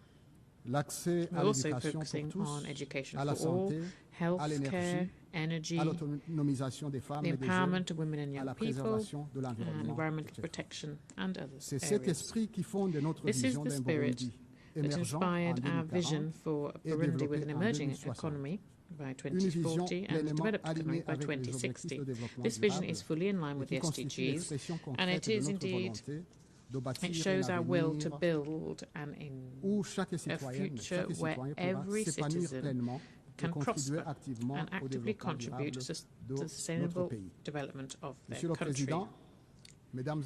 President, ladies and gentlemen, as we celebrate 8 decades of our shared organisation, we cannot close our eyes and turn our back on the tension, ongoing or latent conflicts, the horrors that we're seeing in Gaza, in the Democratic Republic of the Congo, in Sudan, in the Sahel, and in many other areas of the planet. La violence à laquelle nous assistons ces derniers temps, the violence et we've been seeing surtout recently, l'indifférence particularly et le the cynisme indifference qui l'accompagnent, and the cynicism that seem to be degré accompanying it, have qu'on reached peut such parfois se heights demander that we can't help est but passée notre wonder humanité, where our humanity, notre empathie, where our empathy, notre where our sens du sense of devoir, duty have gone. notre engagement de What coopérer happened to pour un our monde meilleur. commitment to Il faut cooperate for a avoir à better la place du world? cœur We une need pierre to pour rester insensible face have a aux heart of souffrances stone qu'endure la to population remain de l'Est de la indifferent RDC to the et de suffering of the Gaza. people in the DRC and in Face Gaza. à cette situation, And faced with this le Burundi situation, croit profondément que seul Burundi un believes multilatéralisme that rénové et only équitable a renewed peut and fair apporter des multilateralism réponses durables can aux provide multiples lasting crises responses to the auxquelles many nous faisons crises face. that we're facing. Les calculs géopolitiques poussant à Geopolitical l'indifférence, à l'inaction, maneuvering calculations aux deux based poids, on deux mesures, indifference, ou à inaction, or on l'égoïsme, double nous standards, or conduisent on tout droit à egotism, l'abîme. are dragging us into the C'est abyss. pourquoi le Burundi This is why appelle à la Burundi paix, is appealing for peace, à une subject égoïste. to egotistical, La paix que self-serving souhaite le interests. Burundi, The c'est peace celle that fondée Burundi sur le wants droit to see international, is a peace sur le that's based on dialogue, international law, sur le on respect de la dialogue, souveraineté des États. and the respect of state Monsieur le sovereignty. Président, President, ni la paix, ni neither les droits peace de l'homme nor ne human sauraient rights prospérer can sans prosper justice without sociale, social sans justice équité and without equality entre les nations. between nations. C'est pourquoi This is why le Burundi se tient aux côtés de Burundi ses stands partenaires side by africains side with its et African plaide partners pour une and représentation advocates plus for juste de l'Afrique more sein just des representation of instances Africa décisionnelles, within notamment decision-making au Conseil de bodies, sécurité. particularly the Security Council. C'est une condition de légitimité et This d'efficacité. is a condition Comment for tout un its continent legitimacy qui and contribue effectiveness. tant How à can la an vie entire et aux efforts continent that de has l'ONU made such peut a être contribution to the ignoré? life and efforts of the UN L'Afrique be reste le ignored seul in this way? continent Africa qui, remains depuis the 80 only ans, continent ne that for dispose pas 80 d'un years siège now permanent has au not sein du had a Conseil de permanent sécurité. seat at the Security Council. À cet égard, In this le Burundi connection, salue Burundi l'ambition portée welcomes par the ambitious UN 80 UN de 80 renforcer initiative, l'efficacité, the initiative la that seeks to cohérence et la strengthen pertinence du système des Nations Unies. effectiveness, coherence, and partageons relevance of the UN system. La conviction We que share the 80 ans conviction that 80 après years sa fondation, after its creation, notre organisation our a besoin d'une organization modernisation needs lucide et audacieuse. audacious and Toutefois, lucid nous tenons à souligner modernization. les préoccupations However, exprimées we wish par to underscore the de nombreux concerns pays expressed by du Sud global, numerous countries en in the particulier Global South, d'Afrique. particularly Il countries est in Africa. essentiel It is que cette crucial réforme that reste this pilotée par reform be les États member membres state-led, dans un esprit d'équité guided géographique, by a spirit de of transparence, geographical de multilinguisme equal et de geographic respect des representation, priorités transparency, régionales. multilingualism, and the respect Le for regional développement des droits priorities. économiques et sociaux, Development, la lutte social and contre les economic inégalités, rights, the fight against l'action inequality, climatique et la climate solidarité action, and internationale international ne doivent en solidarity aucun cas must être relégués au second must plan never au nom de in la any must rationalisation. never be sidelined in the name of streamlining. Une ONU plus efficace, A more oui. effective UN, yes. Une ONU réduite A à une UN that's logique just reduced to technocratique ou budgets budgétaire. and technocratic work, no. Par ailleurs, aucune Moreover, réforme du système no des Nations reform Unies of the ne UN pourrait system faire l'impasse de la question de sa gouvernance would politique. overcome the question Nous of rappelons que political la réforme du governance. Conseil de We'd sécurité recall attendue that the depuis des Security décennies Council reform has demeure been une exigence de worked on for justice. decades. It now is a L'Afrique, question of justice. forte de sa voix unie Africa à travers le consensus has a Zulwini united voice on this exige de issue corriger in cette the Zulwini injustice historique consensus et is d'être demanding that the représentée historic injustice be équitablement corrected au sein des so that instances Africa de can be décision. fairly represented in Ce n'est pas decision-making une bodies. faveur, It's mais not un a droit absolu favour, but it is si a l'ONU right veut rester if we want cohérente the avec UN elle-même. to remain En résumé, loyal to itself. le Burundi appuie In summary, une réforme Burundi is supporting ambitieuse, à ambitious condition qu'elle reform, soit but inclusive, as long as it is juste, inclusive, équilibrée just, et orientée vers les balanced, besoins réels des peuples et non façonnée par and des focused on the priorités real needs of extérieures. people, rather than being Monsieur le Président, a reform that's dans fashioned cet by élan de external refondation priorities. du multilatéralisme President, basé sur la as we justice, work to reform le dialogue et la vérité, multilateralism, la reconnaissance des guided by injustices justice, historiques dialogue, s'impose and comme un socle truth, essentiel the pour bâtir recognition une of paix historic durable. injustice should be the C'est bedrock upon pourquoi which we le Burundi build tient à réaffirmer lasting peace. This is why l'importance de la Burundi would like to reconnaissance reaffirm the du importance génocide commis of the contre les recognition Hutus of du the Burundi en genocide committed against the 1972. Hutus of Burundi in Une question déjà 1972. portée à This is l'attention a de question cette that's Assemblée already been générale des Nations brought to the Unies attention of this lors UN de General sa Assembly 79e during the session. 79th session. The memory, truth and reconciliation are powerful tools to rebuild society and to build peace. Silence cannot be an option when we're talking about restoring the dignity of victims and preventing from tragedies of the past from happening again. Thus, Burundi would humbly request the support of all UN member states and support for the recognition of this genocide.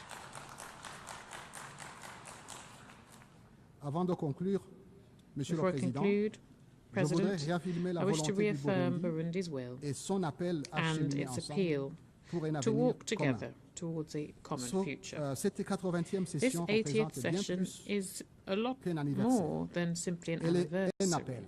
It's an appeal. We're at a crossroads, and the 80th session of our General Assembly must be a time for a moral awakening, solidarity, and for us to remember our shared humanity. The UN of tomorrow must be one that represents equity, justice and action. It must reflect the realities of our world today to ensure that all voices are heard so that we can build lasting peace for present and future generations, as stipulated in the preamble of the UN Charter. Burundi is ready to continue to make its active contribution to establishing and maintaining peace, to consolidating the values of fair and inclusive development, as well as solidarity, mutual respect and peaceful coexistence. Because yes, it is together and better together we will be able to preserve peace, guarantee human rights and ensure a dignified future for our children. It is a question of the credibility and the reputation of our shared organisation. Thank you very much, ladies and gentlemen. I thank the Minister for Foreign Affairs, Regional Integration and Development Cooperation of Burundi.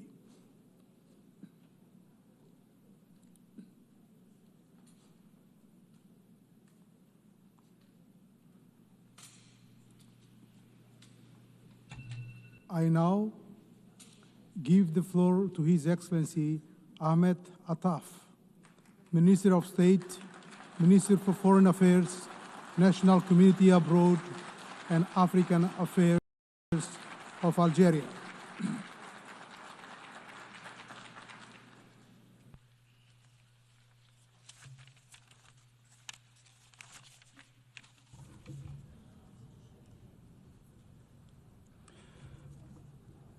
بسم الله الرحمن In الرحيم. the name of God, most compassionate, most سيادة merciful, الرئيس، Your Excellency, تطفئ منظمتنا الأممية Mr. President, شمعة العقد our الثاني United Nations organization celebrates its 80th year, وتطفئ الجزائر and Algeria, معها together with the UN, شمعة العقد celebrates السابع the لتسجيل 7th القضية decade التحررية الجزائرية of على جدول enlisting أعمال the جمعيتنا issue هذه. of Algerian liberation on the program of this هاتين assembly. الذكرتين We celebrate these two وسط واقع memories دولي in a بالغ global الاضطراب reality that وبالغ is الخطورة extremely turbulent وبالغ الدقة.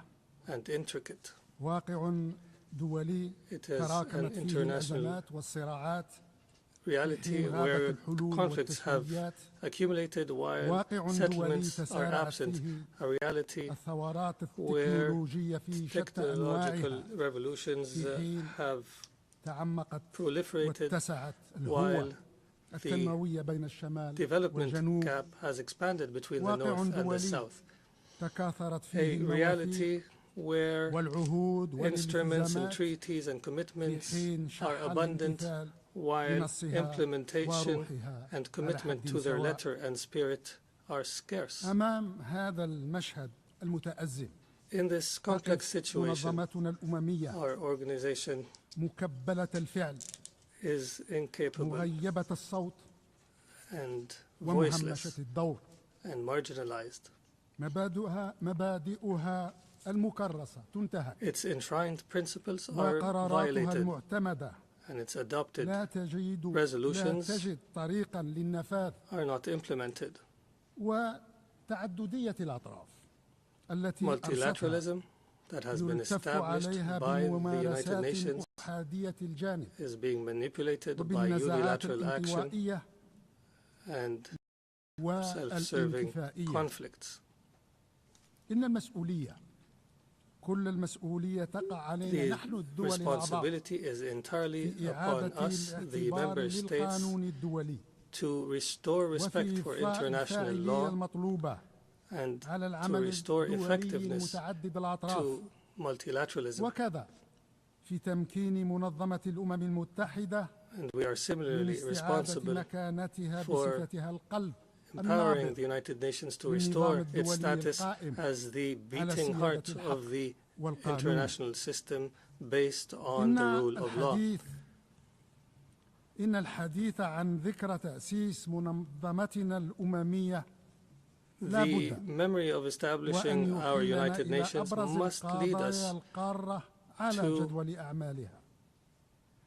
to reflect on the most important issue on its agenda, which is the question of Palestine. The age of this question of Palestine is as old as the United Nations organization, and the legal essence of this issue takes root in the principles of the UN Charter, and the history of this issue is preserved in more than 1,000 resolutions who have recorded its essence and its legitimacy for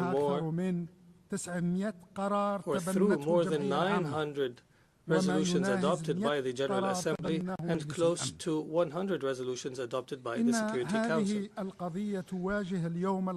The question of Palestine faces the greatest threat ever today, which is the threat of erasure through annexation and displacement, as well as through suffocating the legitimate institutions that represent the Palestinian question, and that may also eliminate the two-state solution that has been the consensus on the issue. The threat is not limited to Palestine. After the Israeli occupation is now loud and proud in its intention to revive what it calls Greater Israel. This situation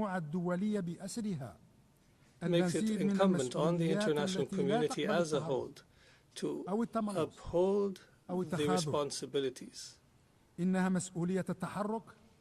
are responsible to take action so that the seal of our 8th decade be the seal of Palestinian pain, catastrophes, and tragedies. It is the responsibility to work in order to prevent Palestinian neighbors, in particular Lebanon, Syria, Egypt, and Jordan, the horrors of what Greater Israel promises. It is the responsibility to seek to preserve the two-state solution and to build a Palestinian state that is sovereign and independent on the borders of 1967 with East Jerusalem as its capital, as a just and lasting settlement for the Israeli-Palestinian conflict.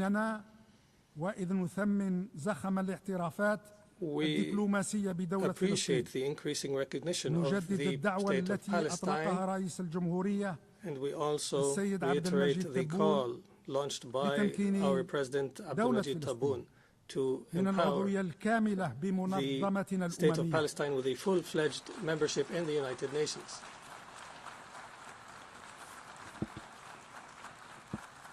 The entire world must realize that the establishment of the state of Palestine is not a choice, but a necessity, and it's not a favor, but a right, an integral right of the Palestinian people It's not بل شرط a hope, أساسي but لا a غنى necessary condition ولا that is مفر منه indispensable and that cannot be لاستعادة evaded الأمن in order to restore والاستقرار security بمنطقة and الشرق stability الأوسط in the Middle East بأكملها. as a whole. من هذا المنظور تتابع الجزائر بالكثير من Accordingly, الاهتمام Algeria follows with great المفاوضات concern الجارية the ongoing تحت رعاية negotiations الولايات under المتحدة the الأمريكية auspices of the United States of بغرض America إنهاء in order المآسي to end التي تطال the غزة. tragedy in إن Gaza. الجزائر تشجع هذه الجهود Algeria encourages these وتأمل كل efforts الأمل and hopes أن تفضي إلى وضع they حد will lead to an end للنكبة في غزة to the Nakba, the على درب catastrophe in التكفل Gaza, الحقيقي بكل جذور on the الصراع road, as a step الإسرائيلي on the road الفلسطيني. to a final settlement to إن the Israeli-Palestinian conflict. كر السنين على The passage امتدادها of time, وطولها no matter how long, لا يمكن أن ينال البتة cannot لا من إرادة الشعوب defeat the will ولا من of جوهر a people قضاياهم or the essence ولا من of their شرعية legitimate causes. مطالبهم. 62 عاما 62 years have passed الجمعية العامة بإدراج since the الصحراء General الغربية Assembly has added ضمن the قائمة Western Sahara to the list of territories يطالب شعوبها whose people بتصفية are الاستعمار claiming فيها. an end to colonization. 50 عاما And 50 years مرت على اعتماد مجلس الأمن since the Security Council بأول has قرار بشأن adopted الصحراء the first الغربية. resolution on the Western Sahara. 34 عاما And مرت 34 years على نشر since the بعثة الأمم deployment المتحدة of the للاستفتاء UN mission for the الصحراء referendum الغربية. in the Western Sahara, the MINURSO. الزمن قد يطيل تحقيق الحق Time may لكنه prolong لا يلغيه the accomplishment of justice, but والزمن it does ليس not cancel مسوغا لشرعنة الباطل. justice. Or أصدق شاهد على this ذلك August Forum من خلال إنصافه لبلدي وشعبي bears witness منذ 7 عقود to خلت. this through إن supporting the قضية people of الصحراء the الغربية Western تبقى Sahara. مطروحة كقضية The Western Sahara تصفية remains an issue الاستعمار. of decolonization. والشعب الصحراوي يبقى The مؤهلا Sahrawi people لممارسة remain حقه deserving غير and القابل entitled للتصرف to their والتقادم في تقرير inalienable مصيره. right of self-determination. والأمر الواقع المفروض The بالأراضي imposed الصحراوية يبقى reality احتلالا in the في نظر القانون الدولي Sahrawi land remains an والعقيدة occupation للأمم as per المتحدة. international law, إن and الحل الحقيقي the المنشود لهذا الصراع firm لا بد doctrine of the United أن Nations. يحتكم من وجهة نظرنا The solution to this issue, in our opinion, must be based on 5 أن elements. يتم One, هذا الحل that the تحت solution رعاية كاملة take place ودائمة under the permanent من auspices قبل of منظمة الأمم the المتحدة. United Nations. ثانيا Second, أن يقوم هذا الحل that على the مفاوضات solution be مباشرة based on direct بين طرفي negotiations النزاع between the parties, المملكة المغربية the Kingdom وجبهة of Morocco البوليساريو. and the Polisario Front. ثالثا أن Third, يكون هذا الحل that this من solution صنع وبلورة طرفي النزاع be a result لا من إملاء of أو the فرض formulation of the أحدهما parties and not imposed أو by أي any single party أطراف or أخرى. any رابعا other party. أن يتماشى هذا الحل Fourth, في that مضمونه this مع solution مقتضيات be العقيدة الأممية aligned لتصفية with UN الاستعمار principles on وإنصاف decolonization الشعوب التي and on ترزح achieving تحت justice نيره. for people خامسا under وأخيرا colonization. أن يفضي And هذا fifth and الحل إلى finally, تمكين that الشعب the الصحراوي solution leads من to الممارسة الفعلية empowering the لحقه Sahrawi في people تقرير المصير of exercising their لما right to تؤكده self-determination قرارات as per المتحدة UN resolutions. وفي ذات الجوار المباشر لبلدي Also in the direct تتعمق neighborhood الأزمة of my الليبية country, the وتتعقد Libyan crisis يوماً بعد يوم deepens and complicates further في day by ظل day, فتور الاهتمام الدولي بها while the وغياب international community أي is losing أفق interest فعلي in Libya, and while للتسوية any السلمية practical prospects for a المنشودة peaceful لها. settlement is absent. بعد 14 عاما من نشوب هذه الأزمة 14 years لا يزال after the هذا البلد start of the الشقيق crisis, this sisterly أسير nation الانقسامات remains trapped التي in divisions تذكيها that are وتغذيها fueled وتستثمر فيها التدخلات الأجنبية foreign وفق interventions مخططات لا تمت بصلة as per plots لخير ليبيا that do not ولا desire لأمنها the best ولا for Libya لاستقرارها. or desire Libya's ولو كان الأمر stability or بين security. أيدي الليبيين If the matter was وأيدي left to the الليبيين Libyans وحدهم alone, لا كانوا توصلوا they إلى would وحد have الخلافات بينهم reached an end to their وشكل end the crisis a long لوضع time الحد ago. النهائي It is high time للتدخلات to end الأجنبية في the الشأن foreign الليبي interventions in حتى Libya يتمكن هذا الشعب in order الليبي for من the تضميد جراحه resilient Libyan ولم people شمله to واستعادة heal الوحدة بين and أبنائه reunite. إذ ذاك وإذ ذاك فقط Only then نكون قد مهدنا we الدرب would واسعا have paved أمام تسوية the road توافقية to a قائمة على consensus إجراء انتخابات رئاسية leading to a settlement وبرلمانية and elections يختار عبرها by which the الليبيون Libyans would ممثليهم choose their ممن representatives, يؤمنون ويلتزمون بالمشروع الوطني representatives who are الليبي loyal to والجامع. the Libyan nation and the Libyan أما people. فيما يخص منطقة الساحل As for الصحراوي the Sahel region, فالجزائر تجدد التأكيد Algeria reiterates على التزامها التام its full commitment وحرصها الكامل على أمن واستقرار to the جوارها security and stability of وبناء our أفضل neighbors العلاقات and to وأمتنها building the best and وأنفعها strongest relations and most mutually beneficial with وجيرانها our كلهم. sisters and neighbors in the region. وهنا ألاحظ أنه I للعام note الثاني here على that for the التوالي second year in a row, يتجرأ انقلابي a من بين member الانقلابيين of في the مالي coup regime ومن هذا dares المنبر from Mali على through التهجم على this الجزائر rostrum to attack Algeria. إن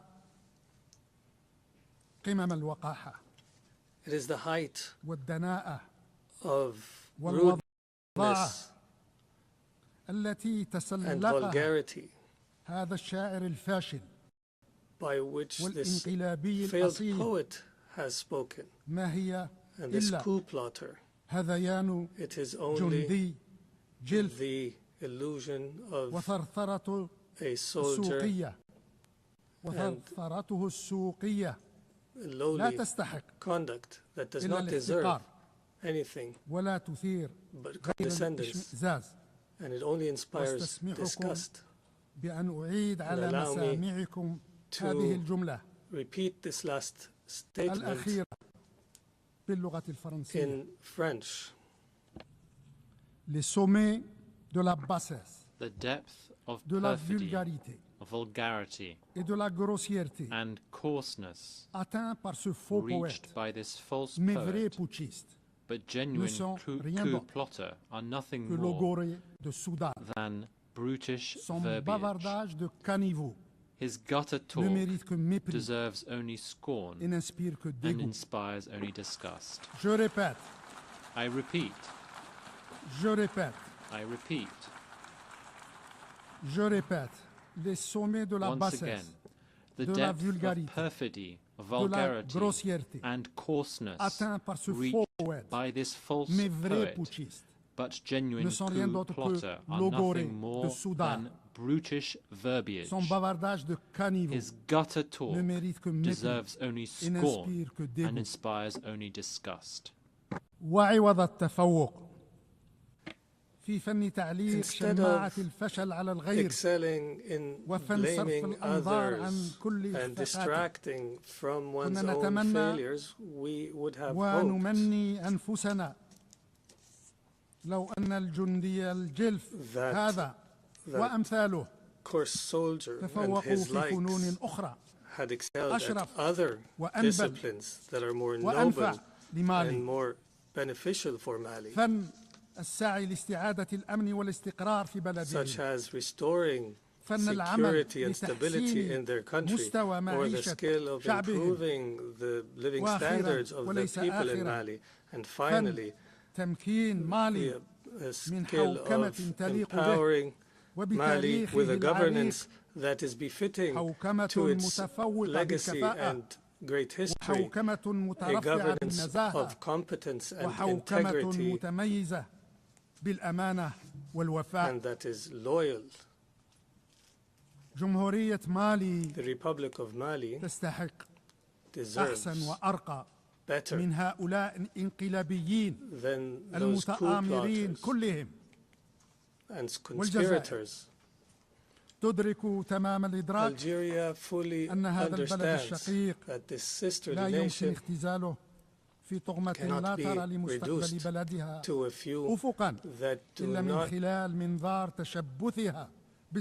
aspire to a better future for their country and only see a future of overpowering the people. The Algerian hand remains extended and our efforts continue, and our patience will not run out in order to prioritize the historical ties that connect us to the people of Mali. Our ties will not be shaken by these accidental leaders. In the wider context of Africa, Algeria reiterates and recommits to its role in joint African efforts, in particular as Africa stands at a crossroads today. It is a critical juncture where a juncture facing challenges on one side and opportunities on the other. The African reality makes it urgent to address the conflicts and crises that have not spared any part of the continent. Our continent is more vulnerable to the scourge of terrorism today, and the African reality makes it urgent to seize the opportunities to achieve integration and cooperation, including through the African Continental Trade Zone, and working together for the betterment of our people. Reality also requires the need to end decades of marginalization. The marginalization that our continent suffers in the different centers of decision-making in the world, starting with the Security Council and the World Bank and the IMF, as well as the World Trade Organization. In light of this reality, it is highly concerning that peacekeeping missions in Africa be targeted by a package of restrictions that limit missions' ability to carry out their mandates in the name of cross-cutting, cost-cutting.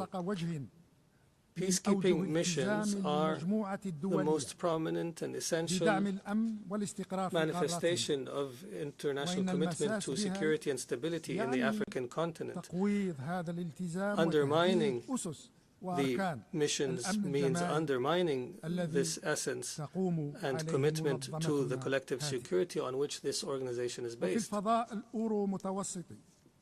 In the Euro-Mediterranean, Algeria continues upholding its responsibility as a constructive partner and as a reliable partner that is fully engaged in all the efforts that aim to achieve security and prosperity in this shared Mediterranean space.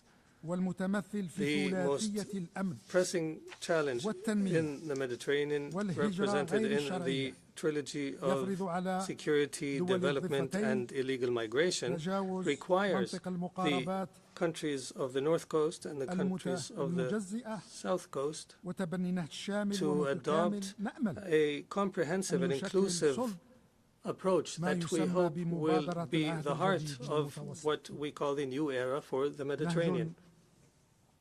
An approach that will restore to Euro-Mediterranean relations the balance in substance and in form, an approach that will make economic development on the southern front a shared priority in a strategic and urgent manner, and that will restore the balance of roles so that the countries of the north be a driver for growth and development within a balanced partnership based on investment and technology transfer and expanding the prospects of shared prosperity. For 2 years, Algeria has been privileged and has enjoyed the confidence of this General Assembly through its election as a non-permanent member in the Security Council. Here we are today, about to end this tenure, and we are hopeful that we have lived up to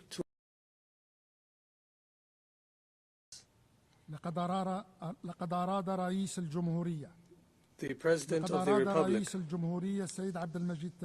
Abdelmajid Tebboune,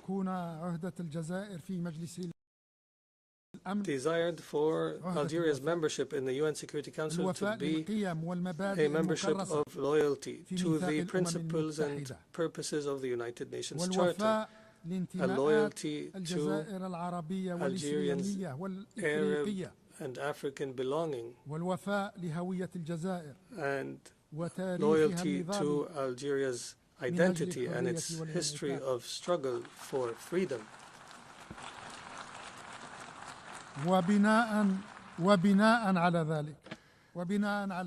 Accordingly, we have pursued with all our effort and sincerity to translate these commitments to action through coordination with our African brothers and sisters within the A3 group and through cooperation with our partners within the wider group of the elected 10 members, and as well as through consulting all relevant actors of brotherly and sisterly nations and friendly nations outside the Security Council. We have attempted and exerted our utmost, where we have been successful at times and at other times have not achieved our desired goals. However, we have not surrendered and have never taken for granted a status quo. Our consolation is that the Security Council's inability to address a lot of critical issues, at the forefront of which is the issue of Gaza, this incapacity did not silence the international conscience that is loudly heard in the overwhelming majority of the member states in the Security Council and in this UN General Assembly. This overwhelming majority, and therefore Algeria is certain that hope remains alive for a better future. A better future for our United Nations, a better future for the international community, and a better future for the whole of humanity. Thank you all, and thank you, Madam President. I thank the Minister of State, Minister of Foreign Affairs, National Community Abroad and African Affairs of Algeria.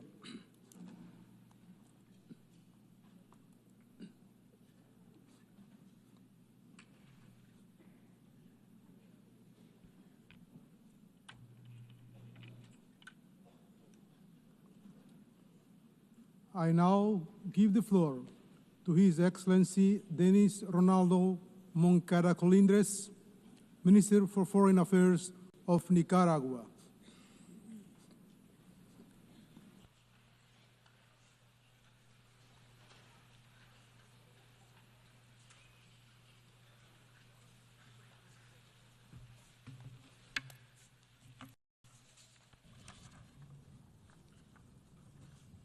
Señor Presidente, President, estamos nuevamente en este escenario once again, que dice representarnos we address a los you from this pueblos y rostrum, gobiernos which claims to de todo el represent the mundo. people and government of the entire world. Aquí traemos, como siempre, Here, as el always, saludo we afectuoso bring y luchador the affectionate de nuestro greetings heroico of pueblo our nicaragüense, heroic Nicaraguan people, que, como sabemos who, y decimos, as we know and as we sabe say, de batallas, understand battles, de honor honor, y de la gloria de and the defender glory of nuestros defending our principios y principles valores, and values, nuestra dignidad our soberana, sovereign dignity, nuestros derechos our y rights, particularmente and in el particular, sagrado the derecho sacred de right ser to be libres free, y por lo tanto de elegir and nuestros thus modelos to culturales, choose our own sociales, cultural, social, económicos economic, y and políticos political model para avanzar to make contra la progress pobreza in the fight against frente poverty, a todos los desafíos de estos momentos faced with all the inclementes challenges de la of these historia de la difficult humanidad. moments in the history of humanity.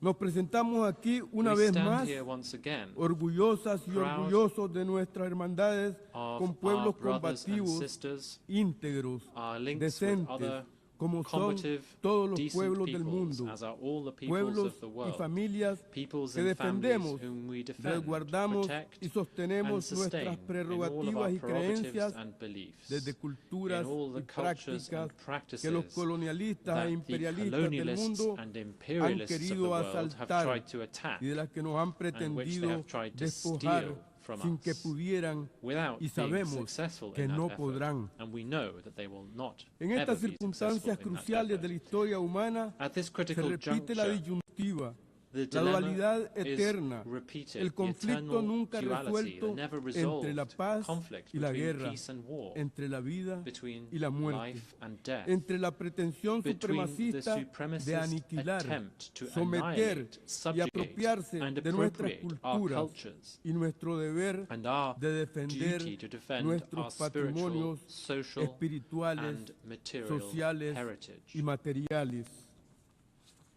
Estos son momentos que nos definen. These are the times that O define us. estamos por la paz Either y we're la in favor vida of peace and o life, cobardes promotores or we are de la cowardly guerra, promoters of la war, miseria misery, y la muerte. and death.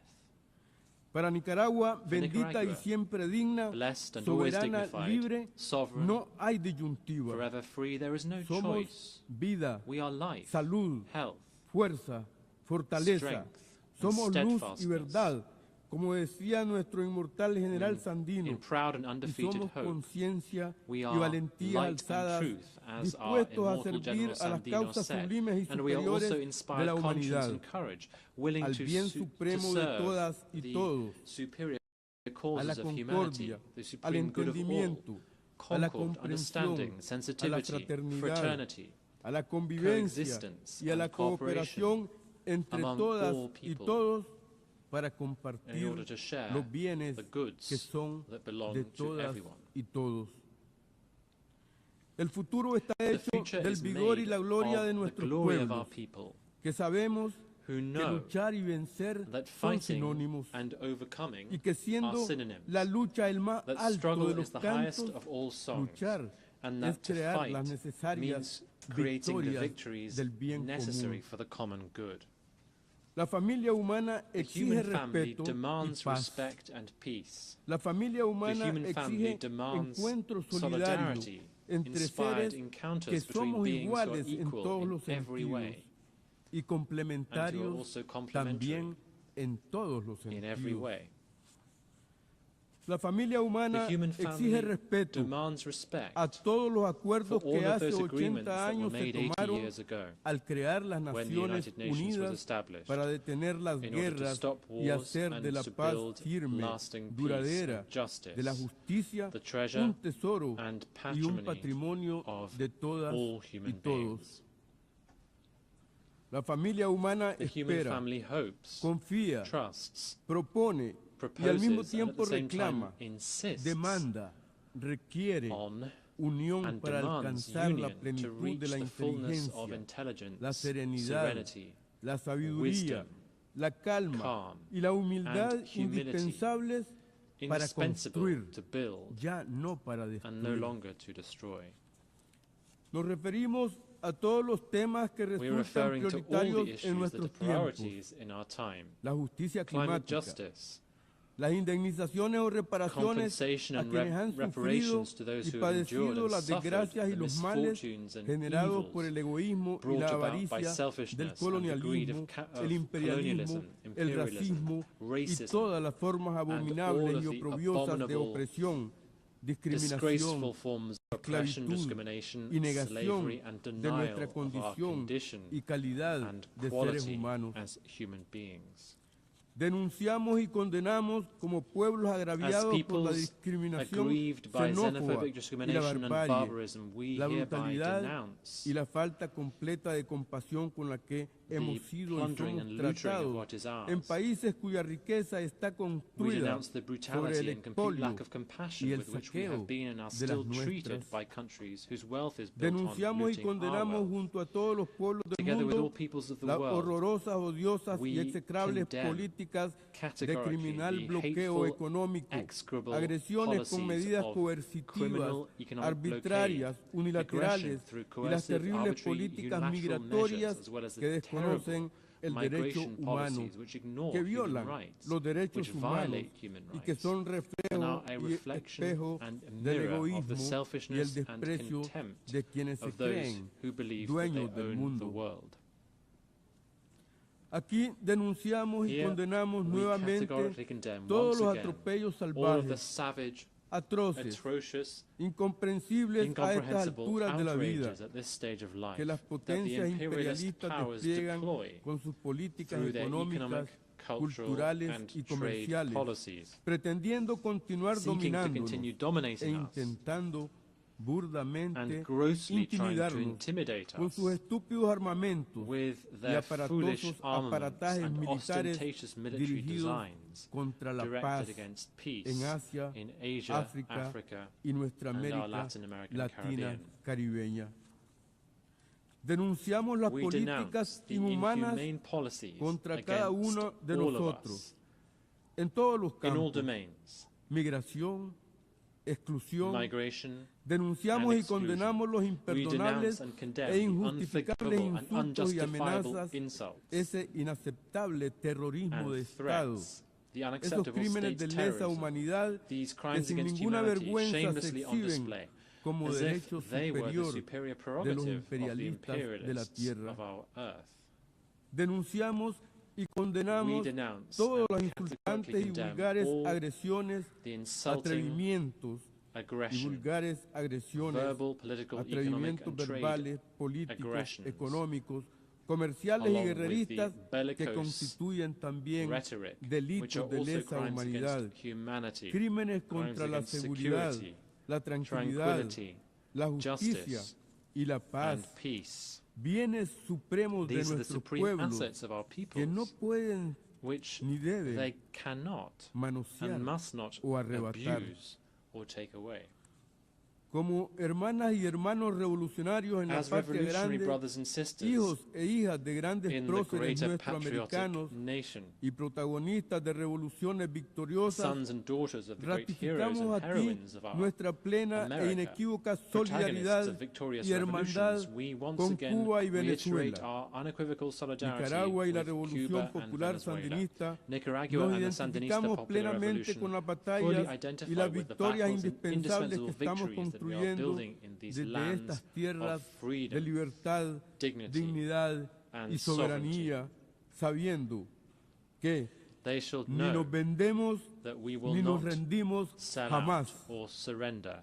Never. Aquí también denunciamos We also y hereby condenamos la denounce inseguridad ciudadana y humana, el the uso ilícito de pretextos human inverosímiles insecurity y caused by the acusaciones illicit use falaces, of implausible falsas pretexts y and estrafalarias fallacious, que solo son false, más outlandish injerencia, accusations which are amenazas merely de yet más more interference invasiones along with the y threats of ocupaciones. yet more invasions and Denunciamos y occupations. condenamos las We absurdas denounce and manipulaciones condemn the con absurd acusaciones manipulations with disparatadas, demented, far-fetched descabelladas, accusations desde el pretexto del using the pretext narcotráfico, of drug que es trafficking, plaga y comercio which de is los a países plague and trade of ricos, rich donde countries, habitan millones where de millions of consumidores. consumers Esos live. países, Those potencias powerful que alientan a los empobrecidos a más producción y comercio de sustancias, traficando miseria. Denunciamos el hambre como arma de dominio, el abandono, la desnutrición, las enfermedades, el trato indecoroso, impúdico e inmoral contra las familias, las mujeres, los jóvenes, los niños, los adultos mayores, que son vistos cada vez más como estorbo y desterrados de la vida, promoviendo nuevos exterminios. Reiteramos nuestra histórica y permanente condena al genocidio, a la bárbara política de negación del pueblo palestino. Condenamos todas las salvajes, brutales masacres que se perpetúan, que se extienden a vista y paciencia de todo el mundo. Condenamos al Estado de Israel, así como hemos condenado y condenamos las políticas y prácticas de las potencias coloniales, imperiales, neocoloniales y fascistas.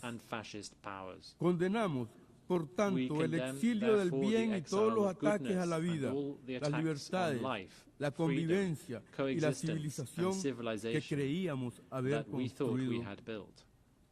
Exigimos más políticas y programas para la seguridad, la salud, la educación, la vida digna, el agua, las viviendas, las tecnologías, la vida tranquila en comunidad, el trabajo y el progreso al alcance de todas y todos, para el bien de todas y todos. En el 80 aniversario de fundación de las Naciones Unidas, promovamos más y más coherencia de la conciencia humana. Debemos seguir alzando voces, uniendo manos y corazones, clamando y luchando, exigiendo y combatiendo, para que esta etapa de vida en este planeta que compartimos deje de estar marcada por la muerte en todas sus formas, por el secuestro del alma inteligente, y sea más bien aliento, ánimo, fuerza de esperanza.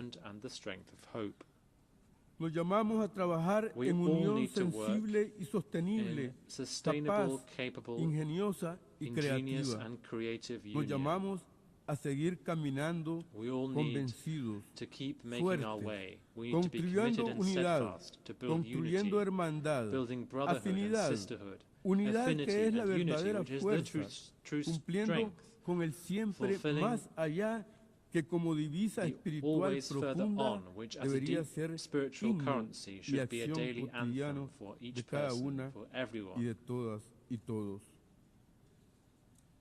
En el 80 aniversario de Naciones Unidas, nos urgimos a cambiar la lógica, cambiar las actitudes, cambiar la acción, ser humanos verdaderamente, dejar de repetir y repetir sin resultados. La unidad y la hermandad deben ser el camino que asumamos juntos, con valentía y orgullo, para que sigamos creando este otro mundo que ya se perfila como otro amanecer. La pobreza, la violencia, la arrogancia son ignorancia. Amar es combatir, luchar, vencer, vencer, vencer. Patria y dignidad. Patria y humanidad. Gracias por escucharnos. Thank you for your attention. Muchas gracias. I thank the Minister of Foreign Affairs of Nicaragua.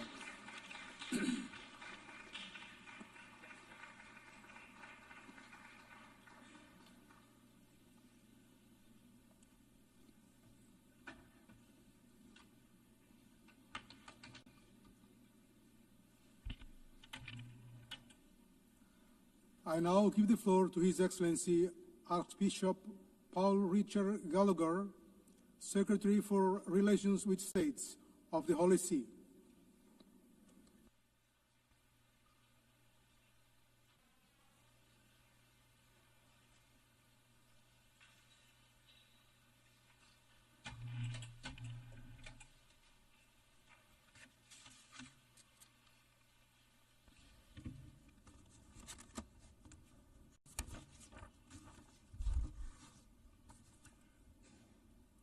Mr. President, I am pleased to convey the warm greetings and blessings of Pope Leo XIV to you and the representatives of the nations gathered here, and to congratulate you on your election to lead this assembly. At the outset, I would like to thank this General Assembly for the tribute paid to Pope Francis following his demise last April. As you may all know, when Pope Leo XIV was elected, his first words to the world were, "Peace be with you all." A peace that is unarmed and disarming, humble and persevering. In a word torn by wars and conflicts, he made peace to be his first message. Mr. President, the theme chosen for this year's general debate, Better Together, 80 Years and More for Peace, Development and Human Rights, highlights the ongoing importance of multilateral cooperation in addressing global issues. This is particularly pertinent this year, as the international community commemorates the establishment of the United Nations in 1945.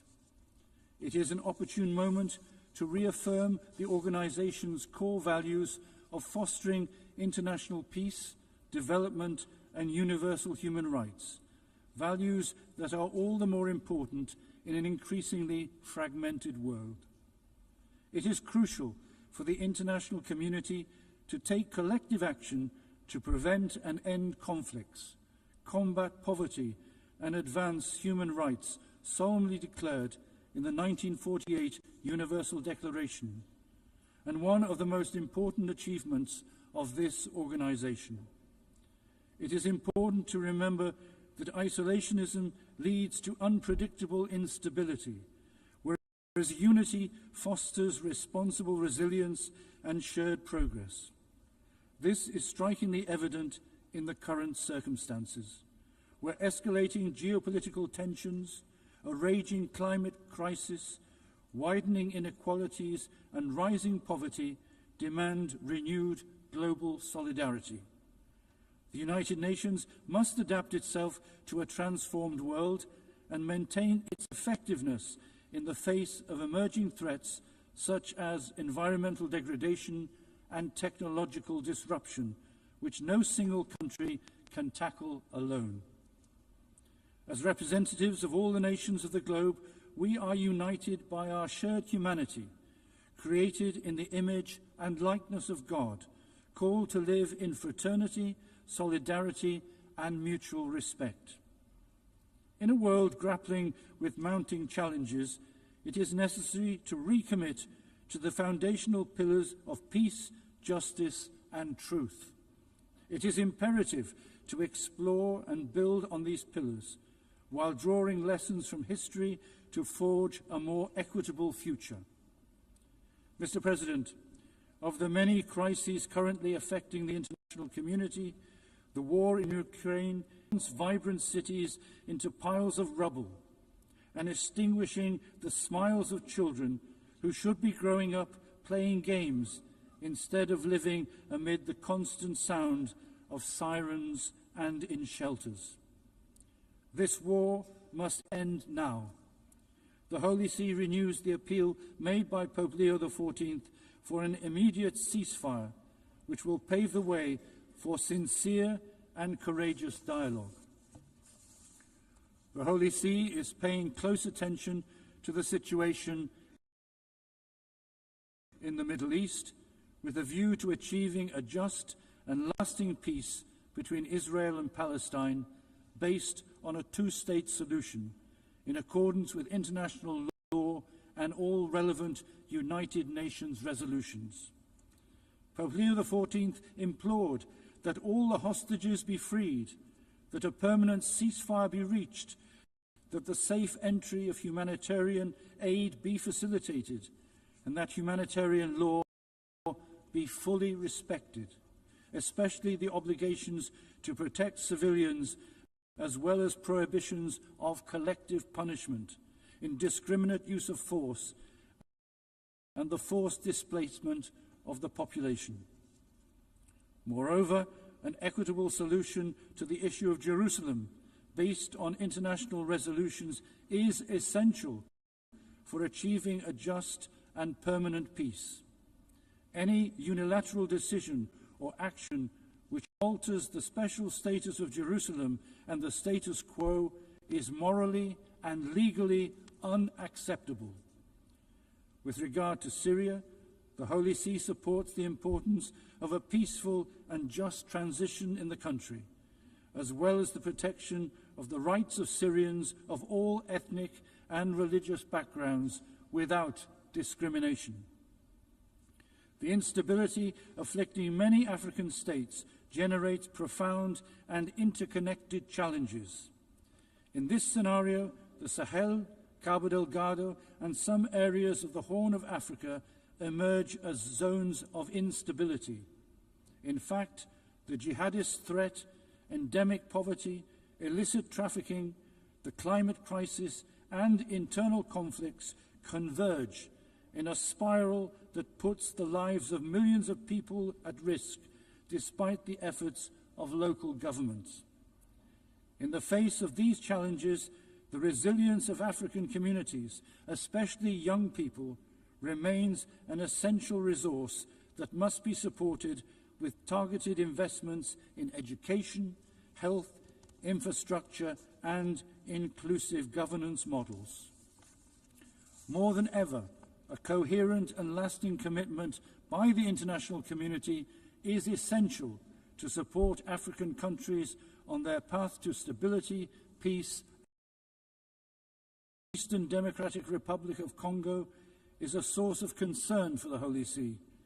The provinces of Ituri, North Kivu and South Kivu are experiencing ethnic tensions, violence perpetrated by rebel groups, armed clashes, serious human rights violations, and disputes over the exploitation of natural resources.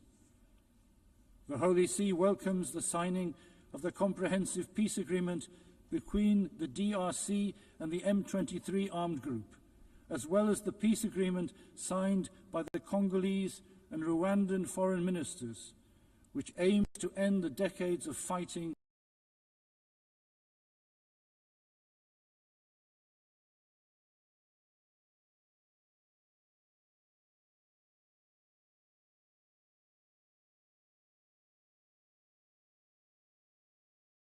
in the east of the country. However, new waves of violence are feared. Last July, the Alliance Democratic Forces carried out a brutal terroristic attack on a church in Komanda, Ituri, resulting in the death of more than 40 worshippers.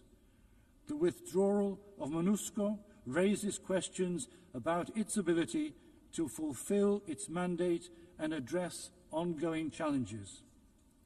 It is essential to strengthen the support of the international community and diplomatic and political mediation efforts to ensure that the parties fulfill their commitments and find a stable and appropriate solution to the ongoing situation.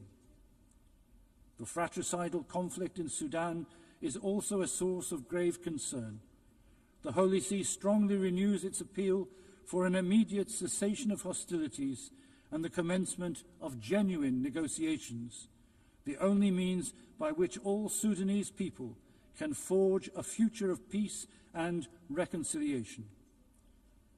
The Holy See is monitoring developments in South Sudan closely and is calling on all political actors to commit to the path of dialogue and collaboration and to implement the 2018 peace agreement with sincerity and responsibility as the foundation for building a peaceful and just coexistence. In many parts of the world, particularly in Latin America, drug trafficking is corroding societies and causing extreme violence. The Holy See is deeply concerned about this complex phenomenon, which is often linked to unresolved social issues in different countries.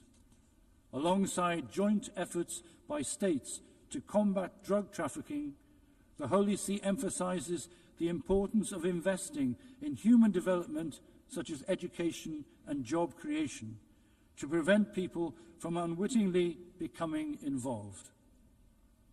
The Holy See is also worried about the rising tensions in the Caribbean Sea and is calling for restraint to prevent any actions that could destabilize the coexistence between nations and undermine international law.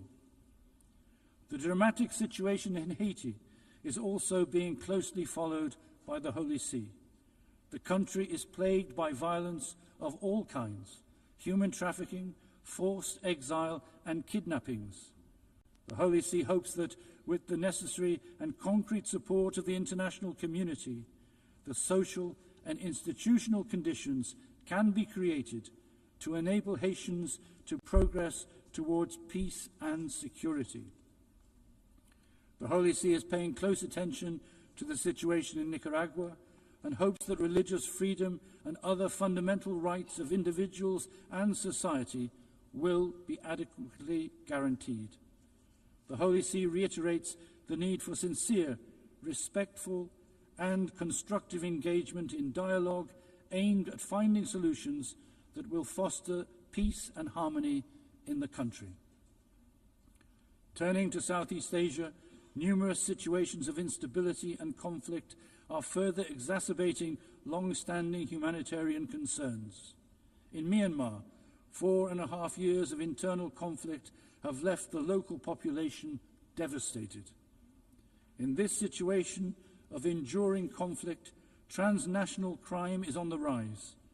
Recent investigations suggest that there are tens, if not hundreds of thousands of trafficked individuals in these centres, located primarily along the borders between Myanmar, Thailand, China, Cambodia and Laos. Only by the concerted efforts of the international community can transnational crime be adequately addressed. The Holy See is closely following developments in the Western Balkans, particularly in Bosnia and Herzegovina. The Balkan countries are connected to European values for historical and cultural and geographical reasons, and they aspire institutionally to integrate with states that already belong to the European Union. The Holy See maintains that the historical and current issues affecting the region can only be resolved through dialogue and collaboration. The Holy See, while acknowledging the peace agreement between Armenia and Azerbaijan signed in August, invites the two countries to continue on the path of reconciliation in order to achieve stable and lasting peace in the South Caucasus. Mr. President, on the occasion of the 80th anniversary of the United Nations, the Holy See reaffirms the enduring importance of this institution and the significant good it has accomplished across numerous fronts since its founding in 1945. The United Nations continues to be a vital forum in which all nations engage in dialogue as sovereign equals to address global challenges. There is an increasing general agreement in the international community on the need to reform this institution by rediscovering its foundation and adapting it to reflect the needs of the current era. As Pope Leo XIV affirms, this effort demands a genuine willingness to engage in dialogue inspired by the desire to communicate rather than clash. As a result, there is a need to give new life to multilateral diplomacy and to those international institutions conceived and designed primarily to remedy eventual disputes within the international community. The Holy See calls for a recommitment to the original principles enshrined in the UN Charter. It is important to resist the temptation to replace these foundational commitments with new ideas or programs that risk diluting the UN's mission. Central to this mission is striking a balance between the four pillars of the United Nations, promoting of human rights, maintaining international peace and security, achieving sustainable development, and upholding rule of law. The rule of law in particular is the sine qua non of a just international order, providing the foundation for all other efforts.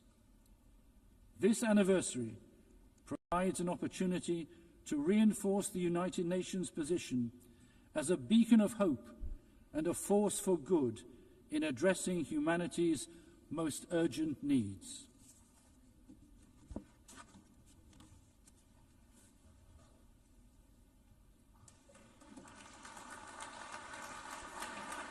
I thank the Secretary for Relations with States of the Holy See.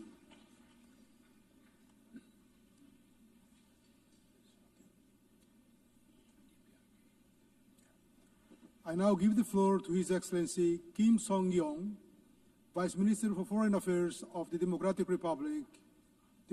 People's Republic of Korea.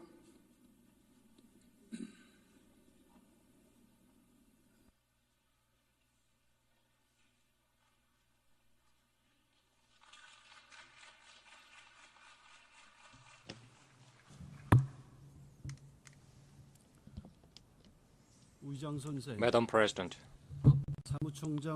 Mr. Secretary General, distinguished delegates, first of all, I'd like to express my expectation that the 80th session of the UN General Assembly, convened in the significant year of the 80th founding anniversary of the United Nations, will come to excellent fruition amid extraordinary interest of the participants.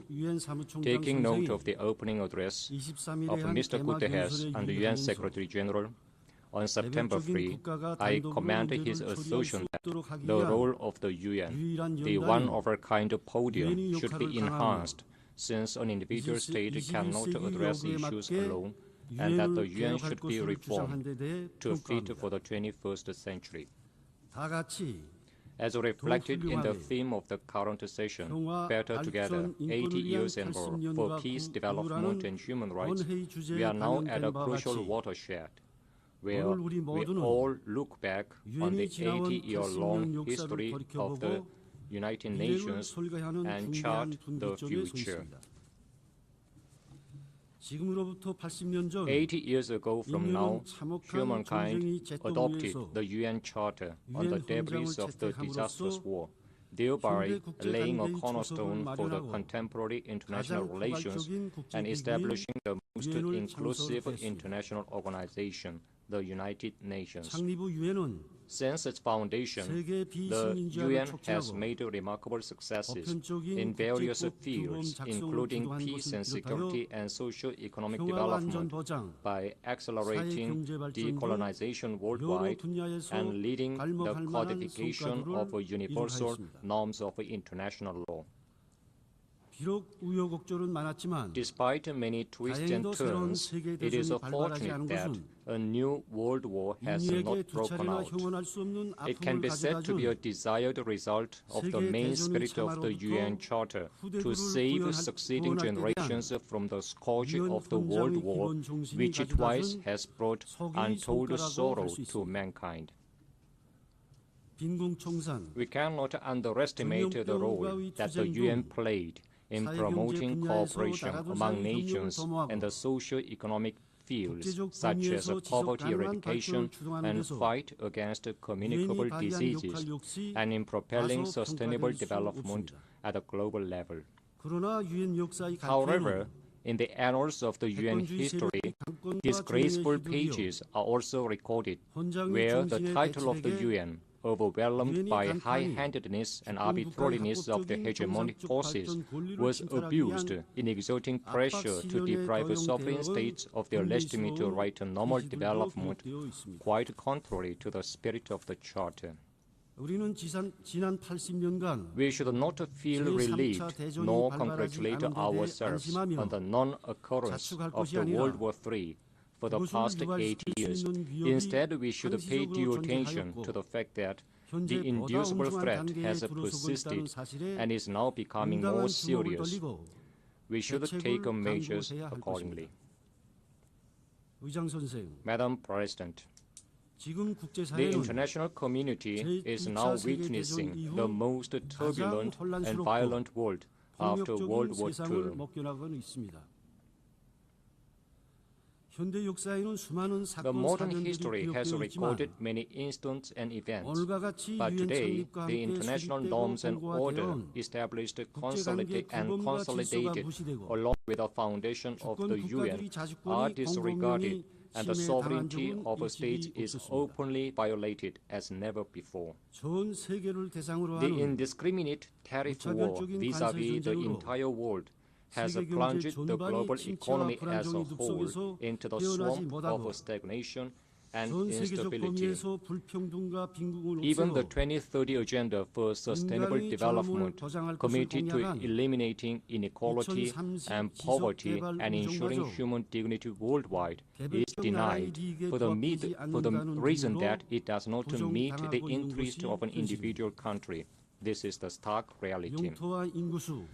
The UN has served as a multilateral forum where all countries of the world, big or small, get together and discuss common responses to global challenges on an equal footing, transcending differences in size, population, and state power. That UN is now faced with an unprecedented severe crisis. All these turbulences and pains suffered by the world are fundamentally caused by high-handedness and arbitrariness and avarice of hegemonic forces in their attempt to subject the whole world to their interests and to place their exclusive interests above the common good of mankind. Madam President, today, the complicated international situation highlights the need to reconsider the role of the UN, responsible for maintaining international peace and security. As the world's most universal international organization, comprising all sovereign states on the globe, the UN cannot be represented by a certain individual state or a small group of states. In particular, in order to prevent arbitrariness and high-handedness of specific forces, it is imperative to expand and strengthen the representation of developing countries that take up an absolute majority of the UN membership and to correct the Western-led inappropriate structure in the Security Council entrusted with an important mandate of maintaining international peace and security. Only when the UN puts an end to the arbitrary, high-handed, biased, and double-dealing practices in all its activities and strictly adheres to the principles of sovereign equality, non-interference in internal affairs, impartiality, and objectivity, can it restore its image as an organization with the full qualifications and capacity for realizing the purposes of the Charter. Madam President, peace and security are long-cherished desire of humanity and the first agenda of the UN. Without peace and security, we can neither attain the SDGs nor think about a good future that ensures human dignity and prosperity. However, the present objective security situation of the Korean Peninsula is faced with serious challenges more than ever. The US-ROK US-Japan military exercises and the US-Japan-ROK trilateral military cooperation system directly targeting the DPRK rapidly evolved into a more offensive and aggressive military bloc with a nuclear element contained. Meanwhile, war exercises and military buildup against our state are breaking all the previous records in terms of scale, nature, frequency, and scope. Nowhere in the world can we find such a place as the Korean Peninsula, where the world's biggest nuclear weapon state and its allied forces conduct bilateral and multilateral war exercises all the year round, and even stage real war drills simulating the use of nukes targeting a sovereign state by mobilizing massive multinational combined forces and latest strategic assets. Even a few days before the current session begins, the U.S. and its allied forces waged nuclear war drills such as Iron Mace and Freedom Edge, aimed at mastering the procedure and methods of nuclear attacks against the DPRK and the fait accompli scenario, thus extremely straining the situation on the Korean Peninsula. Yet, even in the face of the tremendous military threat directed against the DPRK and the dangerous security landscape, roaring guns of war are silenced, and peace and security are firmly safeguarded on the Korean Peninsula. This is an undeniable reality. Thanks to our state's enhanced fiscal war deterrent in direct proportion to the growing threat of aggression of the U.S. and its allies, the will of the enemy state to provoke war is thoroughly contained, and the balance of power on the Korean Peninsula is ensured. In order to permanently maintain this state of balance and ensure everlasting peace on the Korean Peninsula, we have stipulated nuclear in our Constitution as a sacred and absolute thing that can never be touched upon and tampered with. Imposition of denuclearization on the DPRK is tantamount to demanding it to surrender sovereignty and the right to existence and violate the Constitution. We will never give up sovereignty, abandon the right to existence, and violate the Constitution.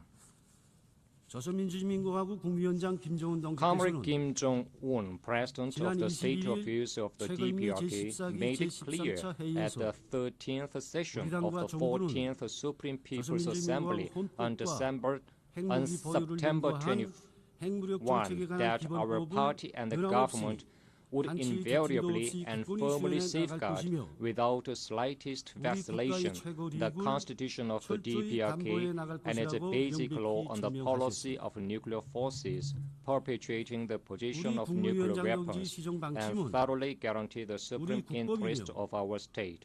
The policy line of a Comrade President of the State Affairs represents our state law, and we will defend the state law without fear. We will never give up nuclear, which is our state law, national policy, and sovereign power, as well as the right to existence. Under any circumstances, we will never walk away from this position.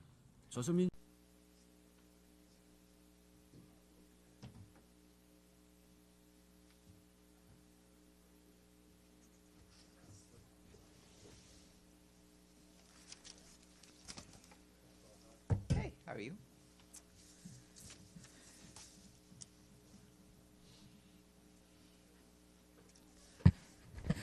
Okay. Good afternoon, everyone.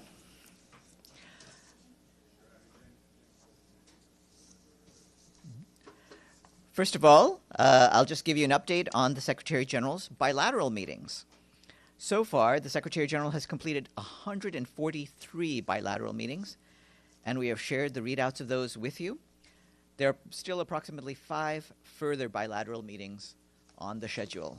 So nearly 150 for this session of the General Assembly.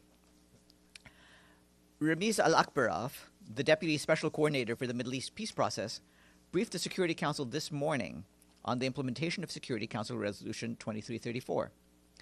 He told Council members that the Secretary General is appalled by the escalation of Israeli military operations throughout the Gaza Strip, which continues to bring death at unprecedented rate and destruction to Palestinians. He condemns the killing of civilians in Gaza, including women and children, and says that the situation in Gaza is morally, politically, and legally intolerable. The Secretary General said that Israeli settlement expansion continues to accelerate, alongside the proliferation of outposts and steps in the Israeli Knesset promoting the annexation of the West Bank. Israeli settlements have no legal validity and constitute a flagrant violation of international law and UN resolutions. They're systematically shrinking the territory of the Palestinian state and further entrenching Israel's unlawful occupation. Mr. Al-Akbarov said that the Secretary General wants